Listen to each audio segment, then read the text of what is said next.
presentation of the Oklahoma Sports Network. Any other use of this telecast or any pictures, descriptions, or accounts of the game without the Oklahoma Sports Network's consent is prohibited. It may not be reproduced or retransmitted in any form, and the accounts and descriptions of this game may not be used without express written consent.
Hello and welcome, everybody. We are back. High school football is live on the Oklahoma Sports Network. It's the Newcastle Racers and the Noble Bears. High school football, the 5A playoffs, off and running here in Newcastle, Oklahoma, the Castle, home of the Racers Racer Stadium. Josh Calloway on hand, alongside my partner in crime, Billy Collier, Carson Wade on the production, Uriah Martinez working the camera for us. Billy, here we go. The playoffs is what the whole season built towards. 16 teams, one at a time. We're going to chop that in half tonight. We'll slice it in half the next week, little until one team's left standing, holding a gold ball at the end of it all. Here we go, Racers and Bears. It's going to be a fun one tonight. Oh, I think everybody is excited going into this. Everybody's looking forward to it. It seems like, having those 6 wins coming in, the whole town is excited. The players are excited. And you're right. You don't have time to worry about next week's opponent. You got to beat this opponent, and you got to stay on top of them right here. So I'm excited about that, excited to see how this is going to go. In a word, I guess you could say, well, I'm excited. So looking forward to it. 100%. It's just this season's been so wild for both these teams, and we'll get into the Noble end of it, obviously, as we go along here in pregame. But, this year for Newcastle, we talked about it a little bit, last week and the week before. 1-3 start, and there was a lot of, what's happening? Where's this season going to go? And that Elgin game, obviously, they lost so big at the hands of the Owls. We were out there, and you're sitting there at 1-3, kind of just looking for answers. The Racers rattle off 6 straight wins to end the regular season, win their district the first year in 5A. Yes. And now here are the spoils of it, which we talk about all the time. They get to be at home tonight as a 1 seed, and if you win tonight, you're at home again next week. And then if you find a way there, you're 2 wins away from a championship. So it's all out in front of the Racers. They're feeling good about the way they're playing right now. They're as healthy as they've been all year. A lot of the key faces are here and ready to go. It's going to be a big crowd. It's cold, though we've certainly done colder, especially for mid to late November. Not horrible. Feels like the playoffs. Feels like playoff football. And here we go. It's exciting. This is what you kind of build toward. This is why you play, is to get to games like this in the postseason. It's just it's exciting. And you're right. I think both these teams coming in on streaks of wins. They have a good feeling. Noble has a good feeling coming into this game as well. They start out the same way. I don't know if you saw, they took on Tuttle and Blanchard at the first of the year and had the same results we did. And so they kind of got tested there at the first as well. Then they came in. They come in off, I believe, a 5-game win streak. And so tonight, I think Newcastle, if they just stay focused on who they are, what they're doing, what they do well, not try to get too antsy in the playoffs and think we've arrived and then quit, I think it's going to be a good game. And I really feel good about our run in the playoffs. 100%, and it's we're looking forward to getting this thing started here tonight, obviously, as we get into high school football Friday night here and starting the playoffs. A ton of OSN teams made the playoffs. We have 11 games on our network tonight. It's an absolutely full slate, and we're excited for our game here with the Racers and the Bears. It should be a lot smoother, we hope, tonight. Yes. From a weather perspective. It's cold. It's breezy. It's been the season of wind. We talked about that all year. But No rain in the forecast No, tonight. it's so dry. We're just going to – this game's going to be played as scheduled, in time, no big delays, no weird 8-minute quarters. Right. We should be good to just play this thing as scheduled, which Right. is nice. Nice upgrade. There shouldn't be any cold weather hurting the wires or the connections. I understood last week. My wife told me last week she heard me saying, "I got you, Josh." And so I'm not sure what was going on, but we were doing work while we were trying to watch it. But tonight, like you said, breezy, Oklahoma wind. We actually are on top of the press box where we get the best view of everything going on, but it's also the cold area. So tonight, dry but cold. So it's going to be a good night for football. And you were right, having a healthy team. I didn't see any of the starters that were out of pads. I saw a couple of players, but they were not starters. So that will be a very good, healthy thing coming in. Absolutely going to be a fun one tonight. We're excited. We're looking forward to it. The Racers and the Bears here at Racer Stadium starting off this Friday night playoff action. The first, like I said, 16 teams remain. We'll start chipping it down one by one down to the state title game on December the 14th at UCO. The 5A championship game, which will be the very last game of the high school football season. It's the very last state title game scheduled, and hopefully the Racers are playing in it, but we got to take it one at a time. That's right. Starting with the Racers and the Bears tonight. All right, we're going to go ahead and step aside here as we continue to roll on. This is the countdown to kickoff presented by Oklahoma Abstract and Title. Great real estate services from ownership lists, title reports, abstracting, construction binders, owner and mortgagee title insurance, closing coordination, closings, monitoring delivery dates, regardless of how complicated or simple your title problem is. They can help. Give them a call, 405-348-8605. All right, we'll step aside. Billy and I will, when we get back, we'll look at the 5A state bracket. All 16 teams, obviously, in action tonight. We'll take a little look at around the bracket, who the Racers could potentially see down the road. And, of course, we'll continue to set the scene for tonight's ballgame. Newcastle and Noble is the countdown to kick off the Newcastle Racers pregame show on the Oklahoma Sports Network.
College is more than just going to class. College is a journey. It's meeting new people and making new friendships that will last a lifetime. It's learning from professors who care about you and your success. And finding out it can be really fun and rewarding. It's discovering that thing you want to do for the rest of your life. Cameron University is all about helping you grow and succeed. Because your success is our success.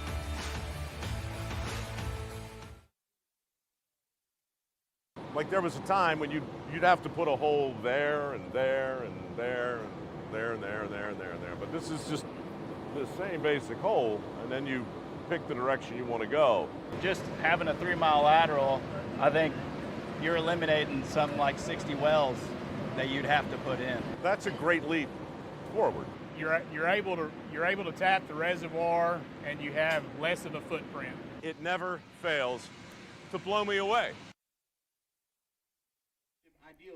All right, back here at Racer Stadium, Josh Calloway, Billy Collier on the Oklahoma Sports Network. Getting you all set for this one, the Newcastle Racers, the Noble Bears, here at Racer Stadium in Newcastle, Oklahoma. We're fired up and ready for this one. The 5A playoffs getting underway tonight here on the Oklahoma Sports Network. 16 teams. We're going to whittle this thing down to 8 tonight, as half of the bracket will get knocked out, and we'll slice it down to 4 next Friday night. We'll have a gap week in between the quarters and the semis because of the expanded playoffs, I guess you could say. The 2A bracket got cut in half, so you have 2A1 and 2A2, and Class A got cut in half. So that's 2 more championship games, and they still want every championship game to be at UCO. So common sense will tell you it's only one stadium. You're going to have to stretch things out. So that's why the 5A title game is all the way on December 14th. And rather than have the bye before the title game, they opted to have the bye in between the quarters and the semis. You follow all that? So we have 2 rounds of playoffs, and then that last weekend of November, the weekend right after Black Friday, right after Thanksgiving, is open in the 5A bracket. The semifinals will be on December 6th, and the championship game is December 14th. So we got a long, winding road before we get to the championship game in about a month from now. But it's just the beginning. It's exciting. This is a fun time of year, obviously. I am hoping we get so riled up at these games, and they're so fun to watch, and we're yelling and cheering along with them, that we'll need that break. Yeah. We'll need it just to take breathe. It. We'll enjoy it. Yeah, absolutely. Have a right off, and we'll be back and ready for the semis, wherever that may be, whoever that may be against. But take it one at a time first. Let's look at the schedule for the season as we kind of reminisce a little as we are into the playoffs. Again, it's been a wild year. Hopefully you've been with us all season long as the Racers, 1-3 start after that big win here against Bartlesville, which feels like a lifetime ago. Yes. The season opener. 3 straight losses against that gauntlet, which we joked about, all throughout the preseason and then during the early part of the season with Tuttle, Blanchard, Elgin. Obviously took their lumps, especially in the Elgin game, had Blanchard right there, and it was kind of a lot of frustration with that 1-3 start, but since then just took off. Obviously blowout wins over Duncan, Midwest City, and Class and SAS, the back-to-back thrillers over Lawton MacArthur and Bishop McGinnis, and then taking care of business last week in that weird, truncated, weather-shortened game over Southeast. Been a wild season, Billy, on a 6-game win streak coming into play, and hopefully we can just keep on stacking the W's on there for another week. Absolutely, at least another week, yes. Yeah. And somebody brought up this week, I thought was a really a thought I hadn't had before. Going into the Blanchard game was really that first game we had a lot of injuries. Yeah. And so you just kind of wonder what if when you look at that game. But it's just to put all that in the back seat, put that in the rearview mirror and push forward and going forward. I think that's what's exciting. I keep using that word. This is a playoff that we really have high expectations in. Yeah, right. I think the Oklahoman even talked a little bit about that, and I'm hearing it on other radio stations as well, that there's some expectations coming now.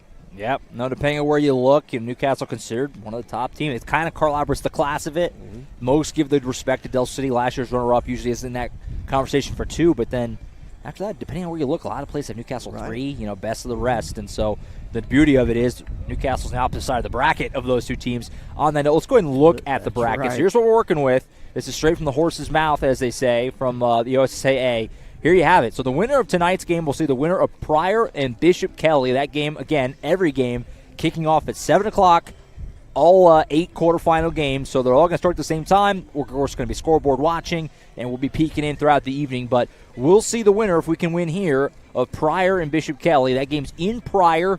Pryor, a 2 seed, Bishop Kelly, the 3 seed in our little quadrant here. And those 2 teams will be kicking off here coming up in just about 15 minutes or so, same time as our ball game. At the bottom of the bracket, you see Booker T. Washington. They're the other 1 seed on this side of the bracket. So if it went chalk, that's who we would see in the semis. Obviously, a long way to go until there, but that's the presumed matchup with the 1 seeds. They got Collinsville tonight. Guthrie is hosting Lawton MacArthur. That game is on the Oklahoma Sports Network. Of course, Lawton MacArthur with our great Eric Sherem. That game's at Guthrie tonight there in that first-round matchup. On the other side of the bracket, another OSN matchup with Carl Albert, Midwest City. Those Middale teams meeting for the second time this year. Obviously, Carl Albert, the big favorite there. McAllister and Claremore will get the winner of that one. And then Del City, Shawnee, which is on OSN. And then Bishop McGinnis and Lawton High also on OSN. So we've got half of this bracket on our airways. It's amazing that 11 OSN teams made the playoffs. We have 13, 11 of them made the playoffs. Pretty cool. But Billy, as you kind of survey the 5A bracket, I guess any thoughts you have as far as just anything? I mean, it's going to be fun to kind of scoreboard watch. And this is the cool part about the playoffs. I'm about to say an obvious statement. Obvious statement is obvious, but you get to get both sides of the state together a little bit. I mean, if Newcastle gets through this, Newcastle's never going to play Pryor or Bishop Kelly other than a situation like this in the postseason, and that's what's fun about this. Well, and here's what I am so thankful for. Thank you, Lord, for this. Winning first place put us in the opposite bracket of Carl Albert. Yeah. Thank you for that. Nice seeing them on the other side. That's right. Like, worry about that later. That's right. We're playing them, if we get that far, we're playing them the last game of the season no matter what. Yeah, you've at least clinched yourself a silver ball. That's right. Yeah. But no, looking at that, I am, and you're right. We haven't ever seen, Booker T or Collinsville or any of those trying to play them prior, Bishop Kelly. Yeah. So that'll be a lot of fun to see. Well, we've done that all season. We've seen new teams, new players, to continue that. Yeah. So that's going to be a lot of fun as well. And I'm interested in the other side, how that's going to go down. You got some great teams over there, Shawnee and Del City. Yeah. Claremore and McAllister. There's going to be some fighting over there. 100% get those mid-Del matchups back. Obviously, the most attention for us is with that Pryor Bishop Kelly game for obvious reasons, because that's who we would see the winner of. But as far as other games, Guthrie Lawton Mac. Yes. That's the most attractive game of the first round, because Lawton Mac so easily could have been at the top of this district. Obviously, a heartbreaking loss back-to-back. Had a heartbreaker to Newcastle and a heartbreaker to McGinnis to end the year. And so they slid down to that 3 spot, and that's why they're having to play Guthrie to open, who's obviously a 2 seed. That's the matchup, and if you're Guthrie, that's a little bit of a short end of the stick because you drew a team that's a better quality than your typical 3 seed. So that game is going to be a lot of fun. I'm sure that, again, most Newcastle fans are going to be kind of tuned into that Pryor Bishop Kelly. But if you want to get a second game on a screen tonight for us at OSN, I think that would be the one for me. That one's going to be very exciting. I'm very interested to see how that one goes and how that plays out. Well, and I don't know if I'm allowed to say this, but go MacArthur. I'm a fan. All the OSN teams we pull for. That's right. Yeah, absolutely. So it's going to be a fun voyage through the playoffs. Again, amazing. 11 OSN teams made it, and we're excited to kick it all off tonight all across the great state of Oklahoma. All right, we're going to step aside here once again as we continue to set the scene here from Racer Stadium. We get back, we'll look at the starting lineups, and we'll kind of dive into this matchup a little bit and what to expect with the Noble Bears. Stay with us as the countdown to kickoff and the Newcastle Racers pregame show on the Oklahoma Sports Network. This back-to-school season, give your home the connection it deserves with Go Pioneer Fiber Internet. Experience the power of Wi-Fi 6 technology for smoother streaming, gaming, and learning. And with the Go Pioneer Smart Wi-Fi app, managing your home network is a breeze. Choose from multiple plans with symmetrical speeds for lightning-fast uploads and downloads. Get your family school-ready with Go Pioneer Fiber Internet. Sign up today at gopioneer.com.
We are engineers, scientists, and analysts, the roughnecks, pipe fitters, and welders. We are the workforce that produces Oklahoma's oil and natural gas. We find and deliver the energy that makes this state and country go.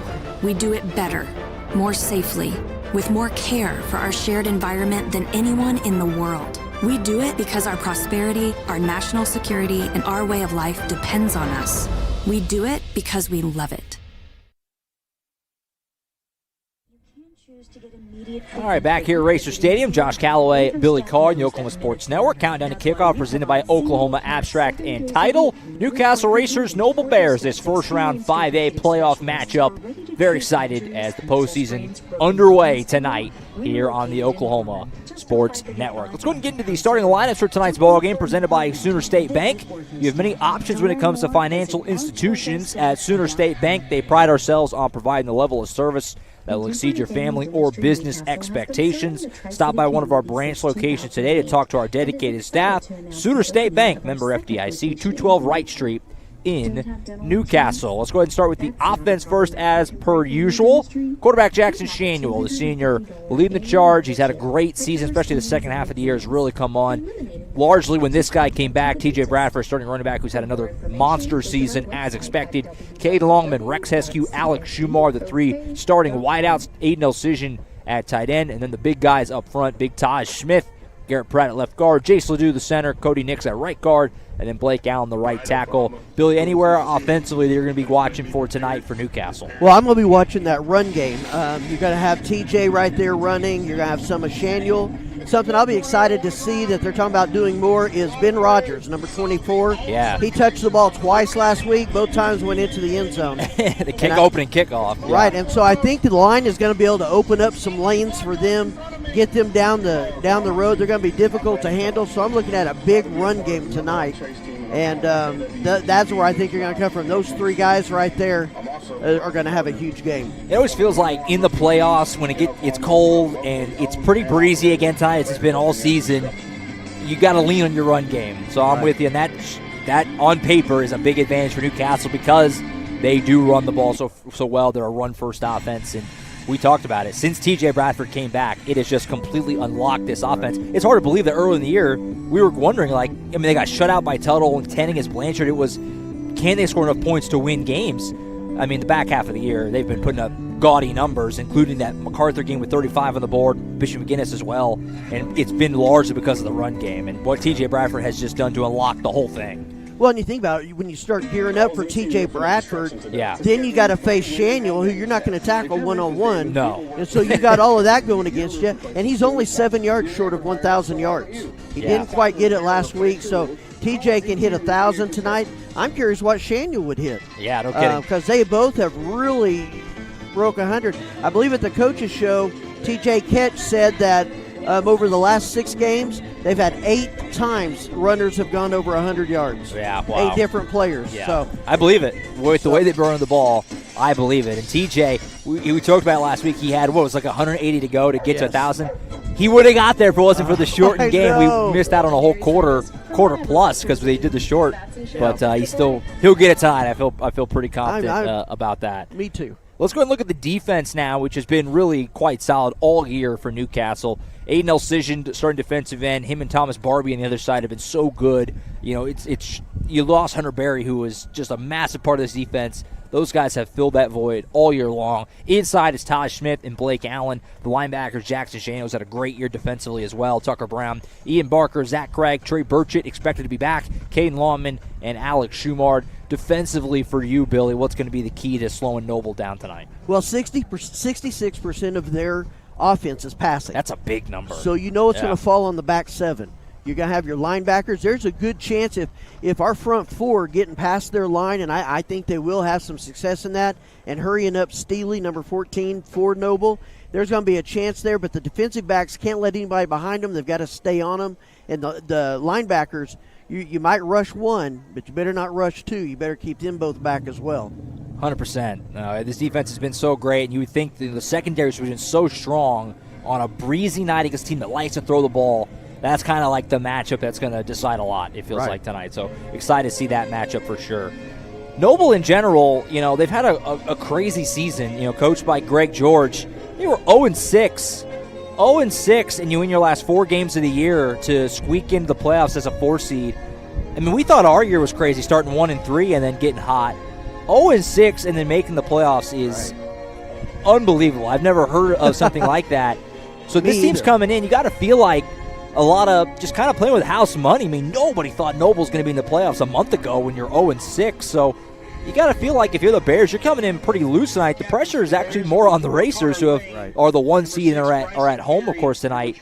Anything else from Noble that sticks out that you want to throw out there? It's been a crazy season for these guys, and they kind of have that, team of destiny feel when you were 0-6 and you're in the playoffs now. Kind of unbelievable. Well, and they, just like Newcastle, won their games going into the playoffs. And so they're going to have a little bit of that. And then, of course, passing and doing all that. They're going to be slinging it around. I think you're going to see them trying to do some crazy stuff tonight. I really do. Because, again, you're right. They have nothing to lose. Yeah. It's a major success just to be here, especially after the 0-6 start. Not that they're not satisfied, don't want to win, obviously, but they got to be feeling, I think, pretty good about just getting here, frankly, after the way the season started for the Bears. Our coin flip sponsor is Elcision Realty. Boomer and Tiffany Elcision of the Tiffany team are your local realtors with Prime Realty. Go Racers. Captains out there for Newcastle is, of course, Aiden Elcision, his namesake on the coin flip sponsor. Trey Burchett, Jackson Shaniel, Taj Smith, Rex Eskew, and TJ Bradford hanging out there at the bottom. Looks like the coin toss has been won by the Bears, and they will defer their option. So typically that suggests that Newcastle will start with the football. We'll wait for the official signal. I've been deked before, so I'm always a little, wait and see. And it looks like that is indeed going to be the case. So we're going to see the Racer offense on the field first. They're going to be going left to right from our vantage point here up above the field at Racer Stadium. Well, Billy, I think we're just about ready to get this thing started. The playoffs are here. We're fired up. The Newcastle Racers and the Noble Bears. Don't go anywhere, folks. This has been the Countdown to Kickoff presented by Oklahoma Abstract and Title. When we get back, we'll have the opening kick, we'll have the football. The Racers and the Bears. The 5A playoffs underway after this on the Oklahoma Sports Network.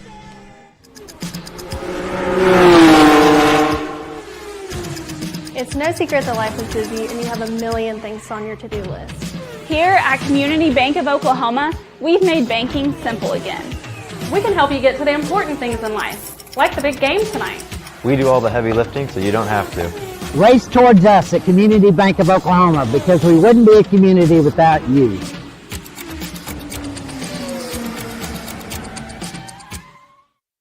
At CFD, our mission is to deliver quality dentistry by providing big practice benefits with a little practice feel. Since 2008, we've updated our look, technology, and have added new smiles to our tenured staff to better care for you right here at home. Convenience for you is one of our biggest goals, and we often provide same-day treatment to minimize your time off work. We are open Monday through Friday to serve you. Visit cfdok.com for details. We look forward to seeing you at our big little practice.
Alrighty, here we go. We're just about ready to get this started. Josh Calloway, Billy Collier, and the Oklahoma Sports Network. Carson Wade on the production. Uriah Martinez working camera for us. This 5A first-round playoff matchup between the Noble Bears and the Newcastle Racers. Bears are going to do the honors of the kickoff here. The opening kickoff is presented by First United Bank. First United Bank, with over 80 locations across Oklahoma and Texas, is a family bank in every sense of the word. Family owned and operated, built on family values, treating you like family. Spend life wisely. Member FDIC. We're just about ready to get this thing started. Opening kick going to be handled by Carson Rogers. Number 25, junior kicker, will do the honors for Noble. Billy, here we go, man. It all builds up to this. I mean, we're here in the playoffs, playoff football back at Newcastle, first time since 2020. Racers won that game over John Marshall. That was a very cold night. It was. I remember it not so fondly, other than the Racers won. Yeah. Well, I'm getting excited. You got Ben Rogers back there who ran that last one back. Great point. Opened the game against Southeast with a kickoff return for a touchdown. That wouldn't be a bad way to start it. He's kind of set up Rogers here for Noble, not a full step. And he'll take a little pooch kick, so they learn from last week's Southeast mistake. It'll be fielded by Caden Longman. Oh. He'll run across the field and be wrangled down at about the 28 or 29-yard line or so. And that's where Jackson Shanuel and this Newcastle offense will set up shop. Yeah, they obviously saw some camera work from last week because they pitched that high enough that when he caught it, the defenders were about 8 yards off of him. Our first quarter sponsor is Chris Dumm, Allstate agent. Chris knows what life is like here in Newcastle, that you choose your car and your home to fit your lifestyle and your budget. He also knows how important it is to do the same when it comes to insurance. He looks forward to getting to know you and helping you find the solutions that meet your needs. Call today at 405-392-2390. So here we go. First play of the ballgame release from scrimmage. 3 wide set, 2 running backs. One of them is Caden Longman. He's going to get the ball around the left side. He's got room. Up the sideline, the speedy Longman across midfield, way out to the Noble 45-yard line. Big run on the first play of the night. Well, that was a great call. You had my goodness, I just went blank. Bradford on one side. You had Longman on the other side, and Bradford came out, was his main blocker, got him down the field. Haven't seen, we've seen Caden Longman run the ball. Usually it's more of a jet sweep. He was just straight up lined up as a running back there, and it worked out great. They're going to go back to it. Why not? At least put him in the backfield, that is. 3 wide set with Shanuel. This time they'll fake it to Bradford. Jackson Shanuel drops back in the pocket all kinds of time. He's going to step up and just take a few-yard run. That's a good decision by Shanuel. Don't want to force anything. No reason to on first down. Great pocket, though, to start. Yeah, they really had him good. Of course, you saw their linebackers were staying back in case he decided to run it. Yeah. But they had everybody covered pretty well right there. So give him about, looks like 3 on that first down run. Again, another 2 running back sets. We're seeing a lot of this early. Not something we've seen a ton this year. They're going to go Bradford up the middle. He's got room. TJ Bradford, first down and more, breaking ankles. He sidesteps a guy, and he's down to the 25. Newcastle doing what they do, ground and pound, and they're knocking on the door of the red zone. Wow, that was a great move, and he had some great cuts. Can stop on a dime and drop the defender like he did. Great look at that at the Eric Ledoux State Farm instant replay as Newcastle's down to the 24-yard line. So far, so good on this first drive. Shanuel will throw here on first down, out in the flat to Longman. He's got it, sidesteps one guy, and he breaks some tackles, somehow still on his feet, and he's down right at the 20-yard line and into the Trinity Restoration red zone for the first time tonight. Boy, they're really mixing it up on them tonight. You expect a lot of running and just right up the middle running, and they're really mixing it up on the defense, making them wonder what's going to come next. So he's 2nd and 5 there, more 5.5 we'll call it, as Shanuel's first pass of the night goes out to Longman and gets him about halfway home to another first down as the Racers knocking on the door. 3 wide set, running back is Bradford, man in motion. I believe, let's see, it's going to be a handoff to Bradford here, up the middle, breaking a couple tackles again. It's going to be another first down, and the Racers are just outside the 10, might be first and goal, depends on the spot. Pretty close, though. Yeah, it's going to be real close. And another one just going up the middle. I really think your offensive line is going to have some success tonight, just the way I'm seeing them open up holes and handling the defensive line. Man in motion there, by the way, was Ashton Schumard, number 14. I was a little bit hesitant. I had to check the sheet for 14. As it is first and goal right at about the 10 here. Newcastle so far an excellent start to this one as they try to get some early points.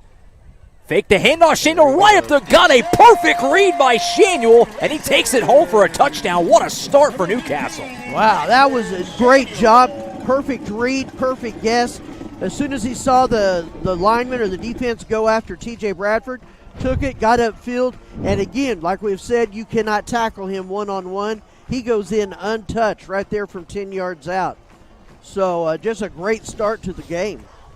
Absolutely excellent, and it was just like we said, the run game. And that read option, because T.J. Bradford is so lethal, you have to respect that, and then if you make the right read, if you're Shanuel, it's going to come through for you more often than not, and it did there. 10-yard run for the quarterback. Extra point is booted through, and with 9:46 to go in the first, Newcastle on the board first. They lead it over Noble 7-0 on the Oklahoma Sports Network. You can look up at our screen right here. That's our lifeblood. That's how we know what's going on at 14,700 foot. Because you're completely blind otherwise. That's correct. People don't really understand the level of tech that's going on. Yes, sir. Well, this whole thing is extremely high tech. I mean, just the ability to be able to drill down 13,000 feet and then put 90-degree turn in the well and then drill out another 3 miles. It doesn't matter how casually you say it. It's a freaking miracle, man. Yes, sir.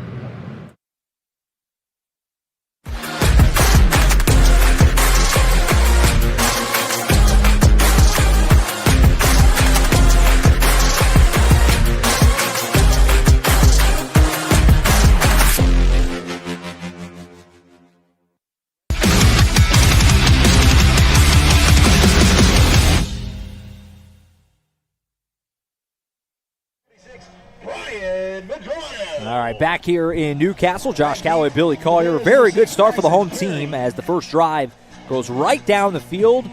A lot of T.J. Bradford, a Caden Lawman run got it going, and then Jackson Shanuel finished it. A 10-yard touchdown run by the big QB1. And the Racers have an early 7-0 lead. Kickoff here from Medrano, as it often does, into the end zone for a touchback. And our first look at this Noble Bears offensive attack, which will be led by number 14, junior Jackson Steely. Yeah, I tell you what, that kickoff right there, Medrano, if he'd have kicked it about 1.5 yards short, it would have stuck right on the one. It did kind of thud there. It did. It barely got in the end zone. So we'll make sure to thank some sponsors as we backtrack a little. Red Zone sponsor, which is Trinity Restoration. Trinity Restoration and Construction, providing quality construction services for over 20 years. Their team has completed a wide variety of projects, including commercial buildings, residential homes, and industrial facilities. Pride themselves on attention, detail, and commitment to customer satisfaction. 405-695-7040. Handoff on the first play of the night for the Bears is going to pile forward for a couple of yards. Number 4, Connor Lane. Yeah, the run goes to number 4, Connor Lane, the senior running back who we talked about pregame. Noble, a pass-first offense, but they'll run Lane plenty. 3 yards brings up 2nd and 7. Well, and if you keep an eye on it, they run out of that running back and pass to him quite a bit, too. You can see him going down low there on your screen. 3-yard gain they'll give him on first down. Makes it 2nd down and 7. Up to the 23-yard line.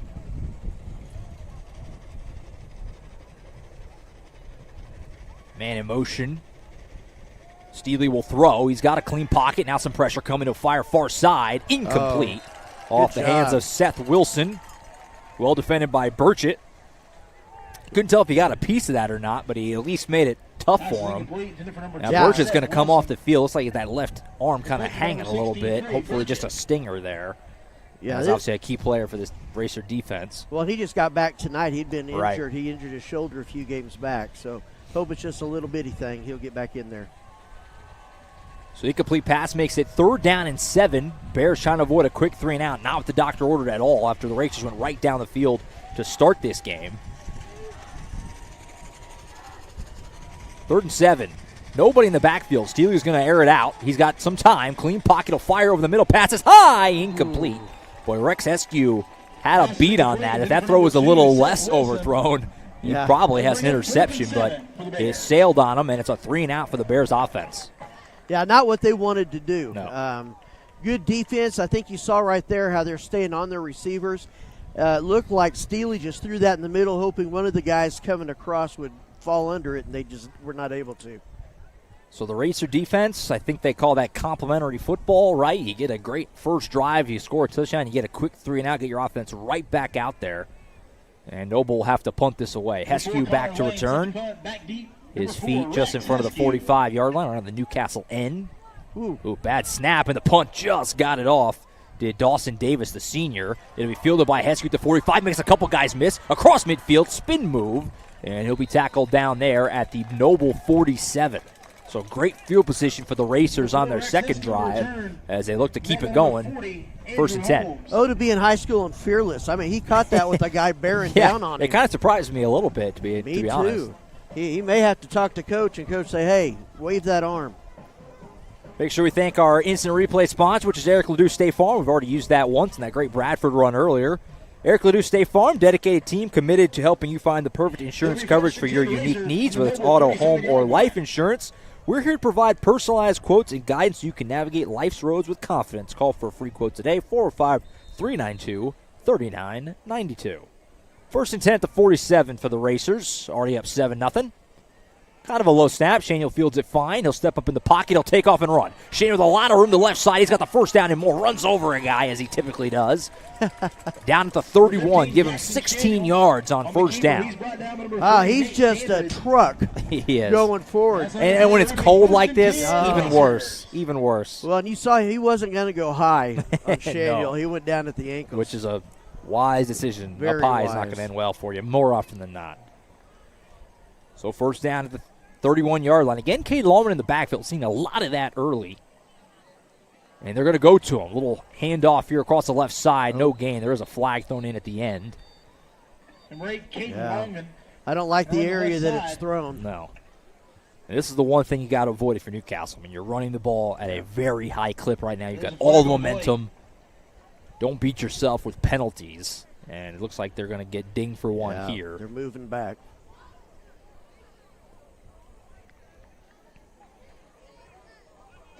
Holding on the offense. And it is a flag, a hold on the Racers in the all-black home uniforms. Noble in the white lids, white jersey, gold pants. To the Noble 41. So back them up to the 41-yard line. It'll be 1st down and 20 after that penalty.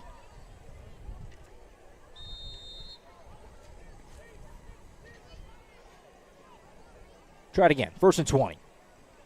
Shaniel, fake the handoff to Bradford. He'll drop back. Another clean pocket for him. All kinds of time. He'll fire far side. Incomplete.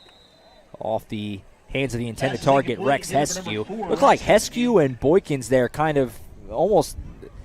I think it was intended for Heskew, but Boykins, it looked like for a moment, almost went for it, and then was like, oh, I don't want to get in his way. Kind of a funky-looking play there. Yeah, it was. Both guys right in that same area. That's really not what you want to come back with. You had all your juice on your run game, and so probably need to get that run going again. 2nd and 20 after the incomplete pass. Lawman in motion. They'll fake the handoff. Shaniel breaks the one tackle. He'll cut up and dive his way forward to about the 35. So he's still got about 6 yards out of that somehow. But it's going to be 3rd and long for the Racers, and a big opportunity for Noble right now to try and get off the field, get their offense back out there.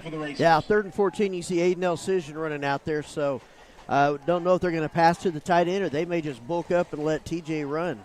So you're probably down in 4th down area, aren't you? Yeah, I mean, I think with where they're at right now, you probably punt. But if you were to get, half of this back, probably might as well just go ahead and go for it. Or even let your kicker, who's got a big leg, and Brian Madrano, give it a boot. We'll see. 3rd down. Shaniel will try and throw for it. Clean pocket. He'll fire far side. Got a man there. It's caught inside the 20. That's Heskew inside the 15. Just found a soft spot in the Noble defense. Not a guy you can afford to lose as he was all alone there, and they pick it up. Yeah, he found that soft spot. He pitched a tent. He put some hot dogs on the fire. He was just standing there forever and a day. So back into the Trinity Restoration red zone as the Racers pick up a 3rd and 14. And they've now got it 1st and 10 at the 14. Already up 7-0, trying to add to it. Shaniel, handoff to Bradford, cuts back once, makes another move, spinning his way. Legs keep on churning. He is so hard to bring down. Inside the 5, down to the 2. 1st and goal, Racers. And there you see some of the strength that I don't know that we saw in past years. Yeah. That he has put on some muscle and is pushing those defensive guys backwards. He has been just a nightmare to tackle all year because he just has that great combination of he's shifty, he's obviously very fast and an athlete, but he just keeps the legs driving too. Tough guy to deal with in a lot of ways. What I like that he does is he ducks his head down as he comes up on that offensive line and just kind of disappears. First and goal to 2. Jackson Shaniel, here's what they like to do. Run the big man. You're not going to stop him. He's in. Touchdown, Jackson Shaniel, his second of the night. And the Racers are rolling here at Gene Reed Field. Yeah, you knew he was going to run it there to the left. They had the Brute squad lined up to block there. Big number 77, 43, 76. All those big guys just lined up on that side. He just got it, and it almost looked like the bulldozer just going into the end zone. In those short yardage situations, I don't know what you do as a defense to try and stop that big guy from piling forward. Extra point is pumped through, and it's all Newcastle early. 6:11 to play in the first. Newcastle on top, 14-0 over Noble. 5A playoffs on the Oklahoma Sports Network. College is more than just going to class. College is a journey. It's meeting new people and making new friendships that will last a lifetime. It's learning from professors who care about you and your success. And finding out it can be really fun and rewarding. It's discovering that thing you want to do for the rest of your life. Cameron University is all about helping you grow and succeed. Because your success is our success.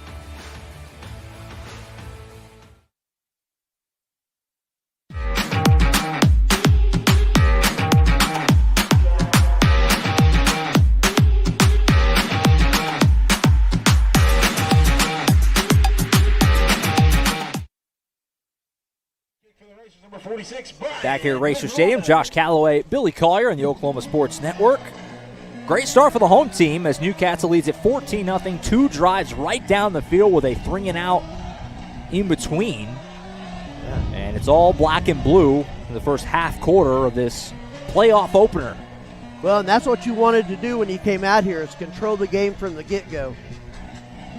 Madrano will kick it away for the Racers. A laser kick, and that's going to go. It's going to stay inbounds, and he fielded inside the 5, and that just was unfortunate all around as Bryson Carey, the senior, ends up getting wrangled down at the 11. That looked like it was going straight out of bounds, but it took a sideways hop. He had no choice but to just field it, and then at that point, I mean, the defense, the kick team was down there. Well, and I wondered that after the last kick, and then this one. Madrano's trying to maybe place it right down there close. So that was excellent. It was pretty impressive. So Noble, after going 3-and-out the first time, will look for more success. Obviously, second time around, down 14-0. And now backed up, doesn't help on their own 11-yard line. Steely with the running back Lane behind him. 3 wide set. From their own 12. First and 10. Lane will bounce outside. Steely pump fake, a little QB draw play here up the gut. Not much there. He'll get just a couple, maybe 1 or 2. And a late flag came in there. I'm not sure what that was for. It almost looked like when he ran forward, he fell down. It just like disappeared to me. So I don't know what the call would be, but that came awful late.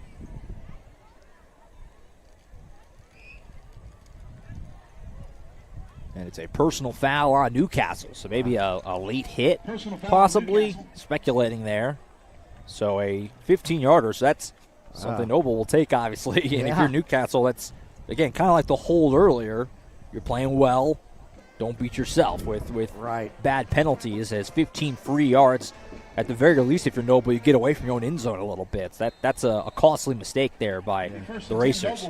Well, the best athletes just have it between the ears. They got to keep themselves in control. First and 10 to 28, another 4 wide set. Steely will roll out, fire far side, knocked away. Good play by Caden Longman all over Connor Lane, who had split out wide, and give him the PBU on that one as he got the hand in there. Well, these defensive backs are really staying on those receivers. It's going to be difficult for him. You saw him roll him out, getting him out of that pocket that's collapsing so fast. But these defensive backs are really staying on him. So it'll be second down and 10 after the incomplete pass. So far, living up to the billing. A lot of passing here early. We've seen more kind of just full-on nobody in the backfield sets than you typically see in high school football. Do have a running back there this time in Lane. But it's another throw. Steely will fire far side. Pass is caught right at the stick. He got planted down about a yard short. But it's a 9-yard pickup there as Bryson Carey pulled that in. And it's going to be 3rd and 1. Yeah, he did not get any yardage after he made that catch. So 3rd and 1 coming here. That was a nice throw by Steely into a pretty tight window. Carey a good job to hang on, and it's now 3rd and 1 for the Bears. 3 wide set. They're going to go right up the gut to Lane. He'll bounce outside. Ooh. Not a lot there, but he does get it by about a yard. Racers did a good job collapsing on him, but he didn't need much, and he was able to fall forward for the first down. Yeah, that was one of those running back lookups and just find a hole and fall forward. So it's a first down for the Bears up to the 39-yard line. And obviously, if you're Noble, you're now 14-0. You want points, but at the very least, you've given your defense a chance to breathe, catch their breath a little bit, and also talk some things over as they put together a little bit of a drive here. As they're out to their own 39 now after starting on their own 11. Fake the handoff. Steely, some pressure. He'll fire near side. This is Carey again. Oh. Breaks the first tackle. Cuts back up. He's wrangled down across the 50. Schumard, the one to bring him down, but not before he broke a couple tackles and got across midfield for another Noble first down. And I think they're figuring out some things. I saw that time it looked like the Newcastle defensive backs were about 5-6 yards off the receiver. So that you may see more of those short passes, and he's got a good arm. Yeah, you're seeing Steely a little more kind of quick routes, not trying to buy himself too much time, not having to do things that are going to have to be long developing plays, kind of just quick boom, first read there. And it worked out that time. First down to the 49. Steely, he'll fake the handoff. No, he did give it to Lane, and he's got some blocking. First down and more. Lane across the 30. He's brought down there by Schumard, and it's going to be first down. So the Bears offense has found a rhythm here, and Noble's on the outskirts of the red zone trying to get themselves back in this thing after a tough start. Yeah, they are. They really are mixing it up now, making the defense wonder. That's some great blocking. They're getting their line cutting out to the left and getting some of those ones on the end. Just kind of cut that off and let him run. So they gave him the 32-yard line. The big run by Lane kind of faked me out. I thought Steely might have kept it. But a good play, and it worked out nicely for the Bears. First down to the 32. Steely, and we have flags right on the snap. It's going to be a full start on Noble. So this will back them up 5 yards. False start on the offense. Well, that's that shift that Newcastle does. It's been doing that all season to different teams. I don't know what it is about high school football, but every game and every team, about the time they get between the 30 and the 35, we've seen a lot of penalties in this area of the field this year. You're right. Just back them up. So Noble, obviously, with some good momentum and rhythm offensively, that hurts it a little as they now have to back up 5 yards. First and 15 at the 42. Steely will throw. Pressure coming from behind from Burchett. He'll fire out in the flat to Lane. Lane able to break one tackle, break another tackle, kind of, as the swarm will get there. Good to see Burchett back on the field, by the way. Pass is completed. Good. And Burchett was even in on that tackle. He ran all the way across the field and got in on that. So he gets a few back up to the 34. And it'll be second down in about 12. Brings up 2nd and 12 for the Newcastle. Steely checks with his sideline. Newcastle defense trying to buckle down here, get another stop. With an early 2-score lead, trying to keep it that way. Lane will bounce outside. Steely will pump fake once, fire the other side. This is Carey again. He'll just jet up the middle. Sidestep one guy, have a flag down behind the play. As Carey breaks the tackle, he's up the sideline, is going to score. We'll see if it holds up with the penalty. Meanwhile, a huge hit in the end zone there at the tail end of it. We'll see if this is going to hold up. As it stands, it's a 34-yard touchdown pass from Steely to Bryson Carey, but it's coming back. A holding call on the Bears is going to wipe that out. Man, I looked right there. Greg looked like he had a hard time getting off that receiver to get in for the tackle. I'm just surprised that block down in the end zone didn't get I was expecting one, to be totally honest with you. I thought the same because there was a big collision right at the goal line at the end of that play. Thankfully, it didn't lead to any kind of scuffle thereafter, as there were some words, I think, exchanged, but nothing beyond that. I doubt so it was. The penalty brings that back. I doubt it was. Good shot. Yeah, no kidding. What you doing after the game? That's a big part. We didn't really talk about it pregame. That's a big part of these playoff games, too, is just level-headed. You know, it kind of goes without saying a little bit, but a lot of time the team that just kind of doesn't try to do too much and isn't making just mental errors like that. Yep. ends up winning a lot of the time. So that's a big penalty, obviously. I mean, it wipes out a touchdown, goes without saying, but also puts them in a really tough spot now as they've got 2nd and 21 is what it's called officially. 4 wide set. Man in motion is Wilson. Steely will take the snap and roll out to his right. He'll pump fake once, now step up. He'll take a shot as he fires deep into the inside the 10, and it's knocked away. That's Caden Longman again with some really good coverage. For the 2nd time tonight, gets his hand in and breaks it up. Well, and you saw Wilson right there become the defensive back. Yeah. You saw it coming right down into Caden's arms and got up there and had to knock it out of his arms to take away the interception. Yeah, that was well done by really both. But, yeah. I mean, that was basically just a 50-50 jump ball, and Caden Longman, good job to get in there and break that up. So now you've got 3rd and really long. Noble's on the 43-yard line. They got to get to the 22. So, yeah, 3rd and 21. Wow. As the Racer faithful getting loud here, sensing an opportunity to get another big stop. 3 wide at the bottom, 1 at the top. Man in motion there is Mason Smith. Steely will take it, and there's plays getting blown dead. Racers with a timeout before the snap. Timeout, Newcastle. As they just snuck that in there with 2:26 to go in the quarter. Guess the Racer sideline saw something they didn't like. They got that in right at the snap to blow that play dead. One of the things I'm seeing when they bring their 3 receivers to one side, it's leaving it one-on-one. But at that time it was one-on-one there with Lane, and I don't know that that's something that Newcastle's comfortable with. Sure, and clearly Steely with a pretty good arm. He's throwing through a sharp wind. Right now he does have the wind at his back, which helps a little bit on those deep balls, but he can clearly make the throws. I mean, we're seeing that in this first quarter. He's done a couple of routes that were really far across the field, and arm strength hasn't been a problem so far, so I'm with you. Well, not one bit, and they've been doing that all season. I mean, right. that's their not game. new. Yeah. That's not desperation. That's how they play. Well, while we have time out here, I want to make sure to remind you guys to tune in to the Coach's Show, 6:30 at Luigi's. I mentioned this last week. As long as the team's playing, there will be Coach's Show. So if the Racers win tonight, tune in Tuesday night, 6:30. The great Gene Reed will be with the team, setting the stage for the quarterfinal matchup next Friday. It's been a great season of the Newcastle Racers Coach's Show, and we're hoping we can keep it going, at least for another week, and keep this thing going all the way into December. 3rd and 21 after the timeout. Wilson in motion. Steely, he'll pump fake once. He'll step up. Another clean pocket. He's going to fire deep. It's a little bit underthrown, and Longman almost picked that off.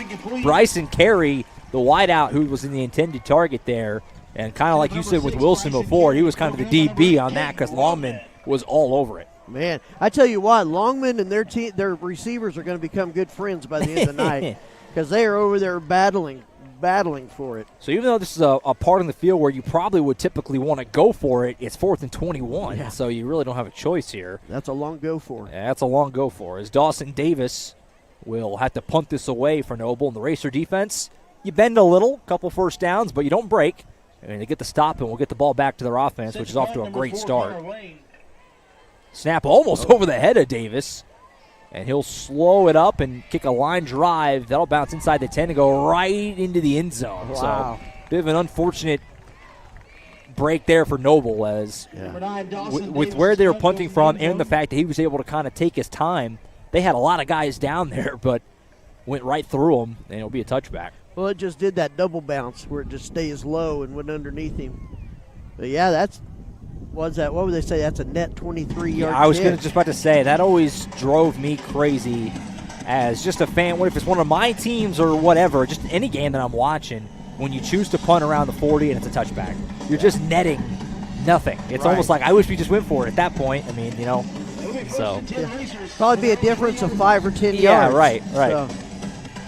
So the Racers take back over at the 20. Offense, 2 drives, 2 touchdowns. Been all the run game so far, which, again, not unexpected. And we'll see if do more of the same here. 1st and 10. Shanuel will give it to Bradford, and Bears were all over this one. Read perfectly, as blowing that play up was Andrew Holmes, the junior defensive end, who was he was all over that, and he got a hold of Bradford and didn't let go. He got a hold of Bradford right as Bradford got a hold of the ball. Yeah. And I think that's the first loss of yardage that we've had tonight. I'm pretty sure you're right. as they lose 4 on that. Makes it 2nd down and 14. Racers behind the sticks, something that hasn't been a problem too much tonight. But they're in that spot here. 2nd and 14. Shaniel rolls out to his left. He'll fire far side passes. Caught at the 26-yard line and knocked out of bounds. Guess who? Rex Heskew.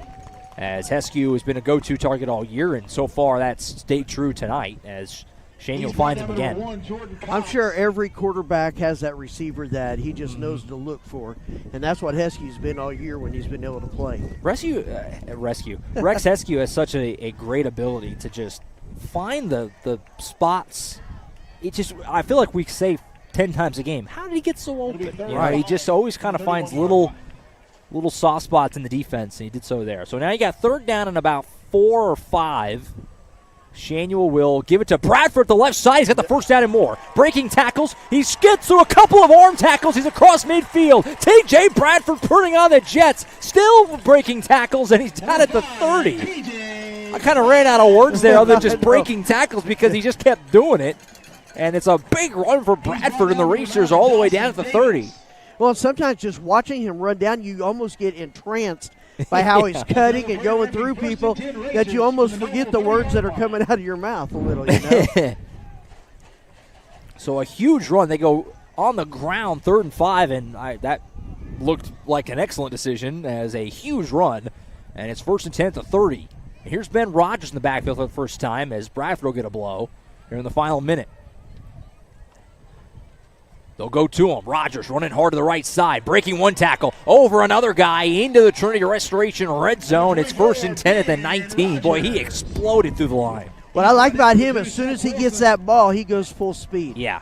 And if you're not blocking, you're going to get hit. So he's exciting anytime he touches the ball. He is a very, very exciting young player for the Racers. He's done a lot of fun things throughout the year. Just a sophomore is Rogers. He's getting the ball again here, right up the middle, and a shoestring tackle keeps him from scoring as he does still rip off about 7 more on 1st down. And this ground and pound attack for Newcastle is just devastating. Yes. Oh, just there's too many. There's too many horses. You know, who do you plan for? Here in a second, they're going to fake that handoff, and Shaniel's going to run and probably get his 3rd touchdown. Or give it off to Longman on a jet sweep, which we've already seen a couple times. And it's just, what do you do? Seconds are ticking down. They do have time to get another playoff here. We'll see if they do. And they will. They'll fake it. And, this time the Bears read it well. But Shaniel, being the behemoth he is, still found a way to carry it for a couple. But it will be a 3rd down and really short. When we start the second quarter, a great start for Newcastle. They lead at 14-0 here at home at the end of the first, and they're knocking on the door for more. 14-0 Racers over the Bears after 1. 5A football playoffs on the Oklahoma Sports Network.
All right, back here at Racer Stadium, Josh Calloway, Billy Collier. Newcastle leads at 14-0, looking for more. Got Caden Longman in here at quarterback as we open up the second.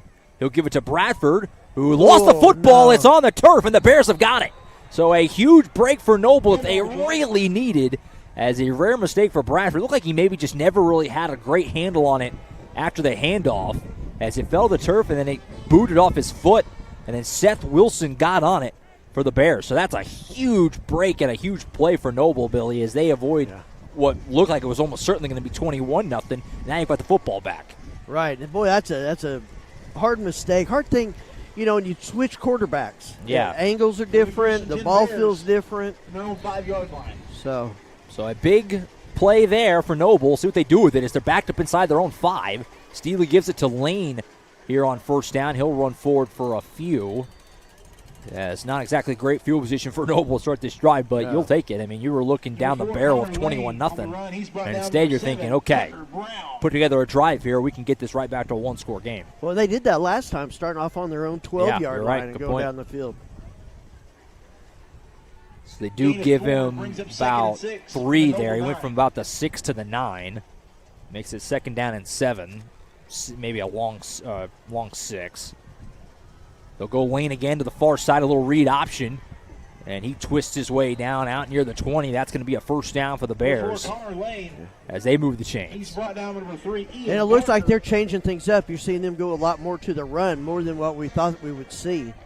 First and 10 Bears from the 19-yard line. So maybe they're trying to change up some stuff too. Make sure we thank our second quarter sponsor, which is Contemporary Family Dentistry. Number one goal is to deliver quality dentistry by providing big practice benefits with a little practice feel. Come in and experience the difference. 1117 Northwest 32nd Street. Give them a call at 405-387-9300. First down run here is to Lane, bouncing around the left side. Breaks one tackle and he backtracks all the way to the other side. He's got room across the 40, and a big tackle there by Heskew saves it from being even more. But a heck of a play there on the ground by Connor Lane, who just went left, nothing there. Okay, well, I'll go back the other way and get a big run out of it. And see, now you're looking at about 30 yards, 35 yards running. Yeah. They haven't passed it yet this series, and you know that Newcastle defense is just waiting for when he backs up and throws it. So a big run there. And Noble, again, like you mentioned last time, they did a good job getting away from their own goal line here as we had a player go down, one of the linemen. I think that was... numbers that 62 it looks like, which is Cannon Foster, a junior O-lineman who took a seat on the turf with 10.5 to go. And Noble will come out and attend to him. While they do, we'll step aside. 10.5 to go here in this opening half. Racers lead at 14-0 on the Oklahoma Sports Network. Like there was a time when you'd have to put a hole there and there and there and there and there and there and there and there. But this is just the same basic hole, and then you pick the direction you want to go. Just having a 3-mile lateral, I think you're eliminating something like 60 wells that you'd have to put in. That's a great leap forward. You're able to tap the reservoir, and you have less of a footprint. It never fails to blow me away.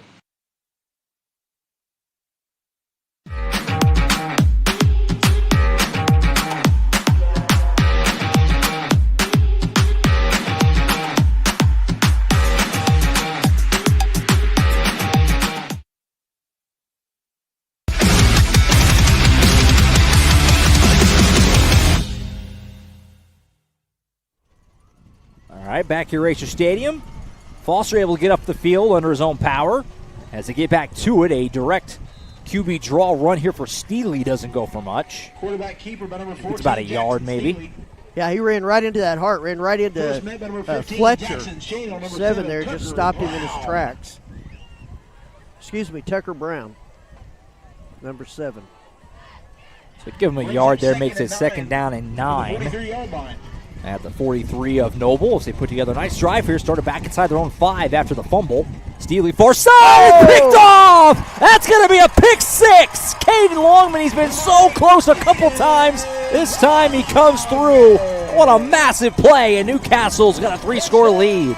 Man alive, that was incredible. He was about 6 or 7 yards and just cut the difference like that and got up there and got in front of that pass and ran it back for a touchdown. Great job. You're right. He's been right on the edge of doing it all night, and they've had to play defense. That time he just comes, takes it, and runs it on in.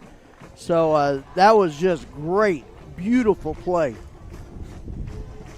Caden Longman, one thing we know about Longman is that speed, and he jumped that route perfectly. He, like you said, closed that gap in the blink of an eye and caught it right in stride. And if he catches it in stride, that's all she wrote.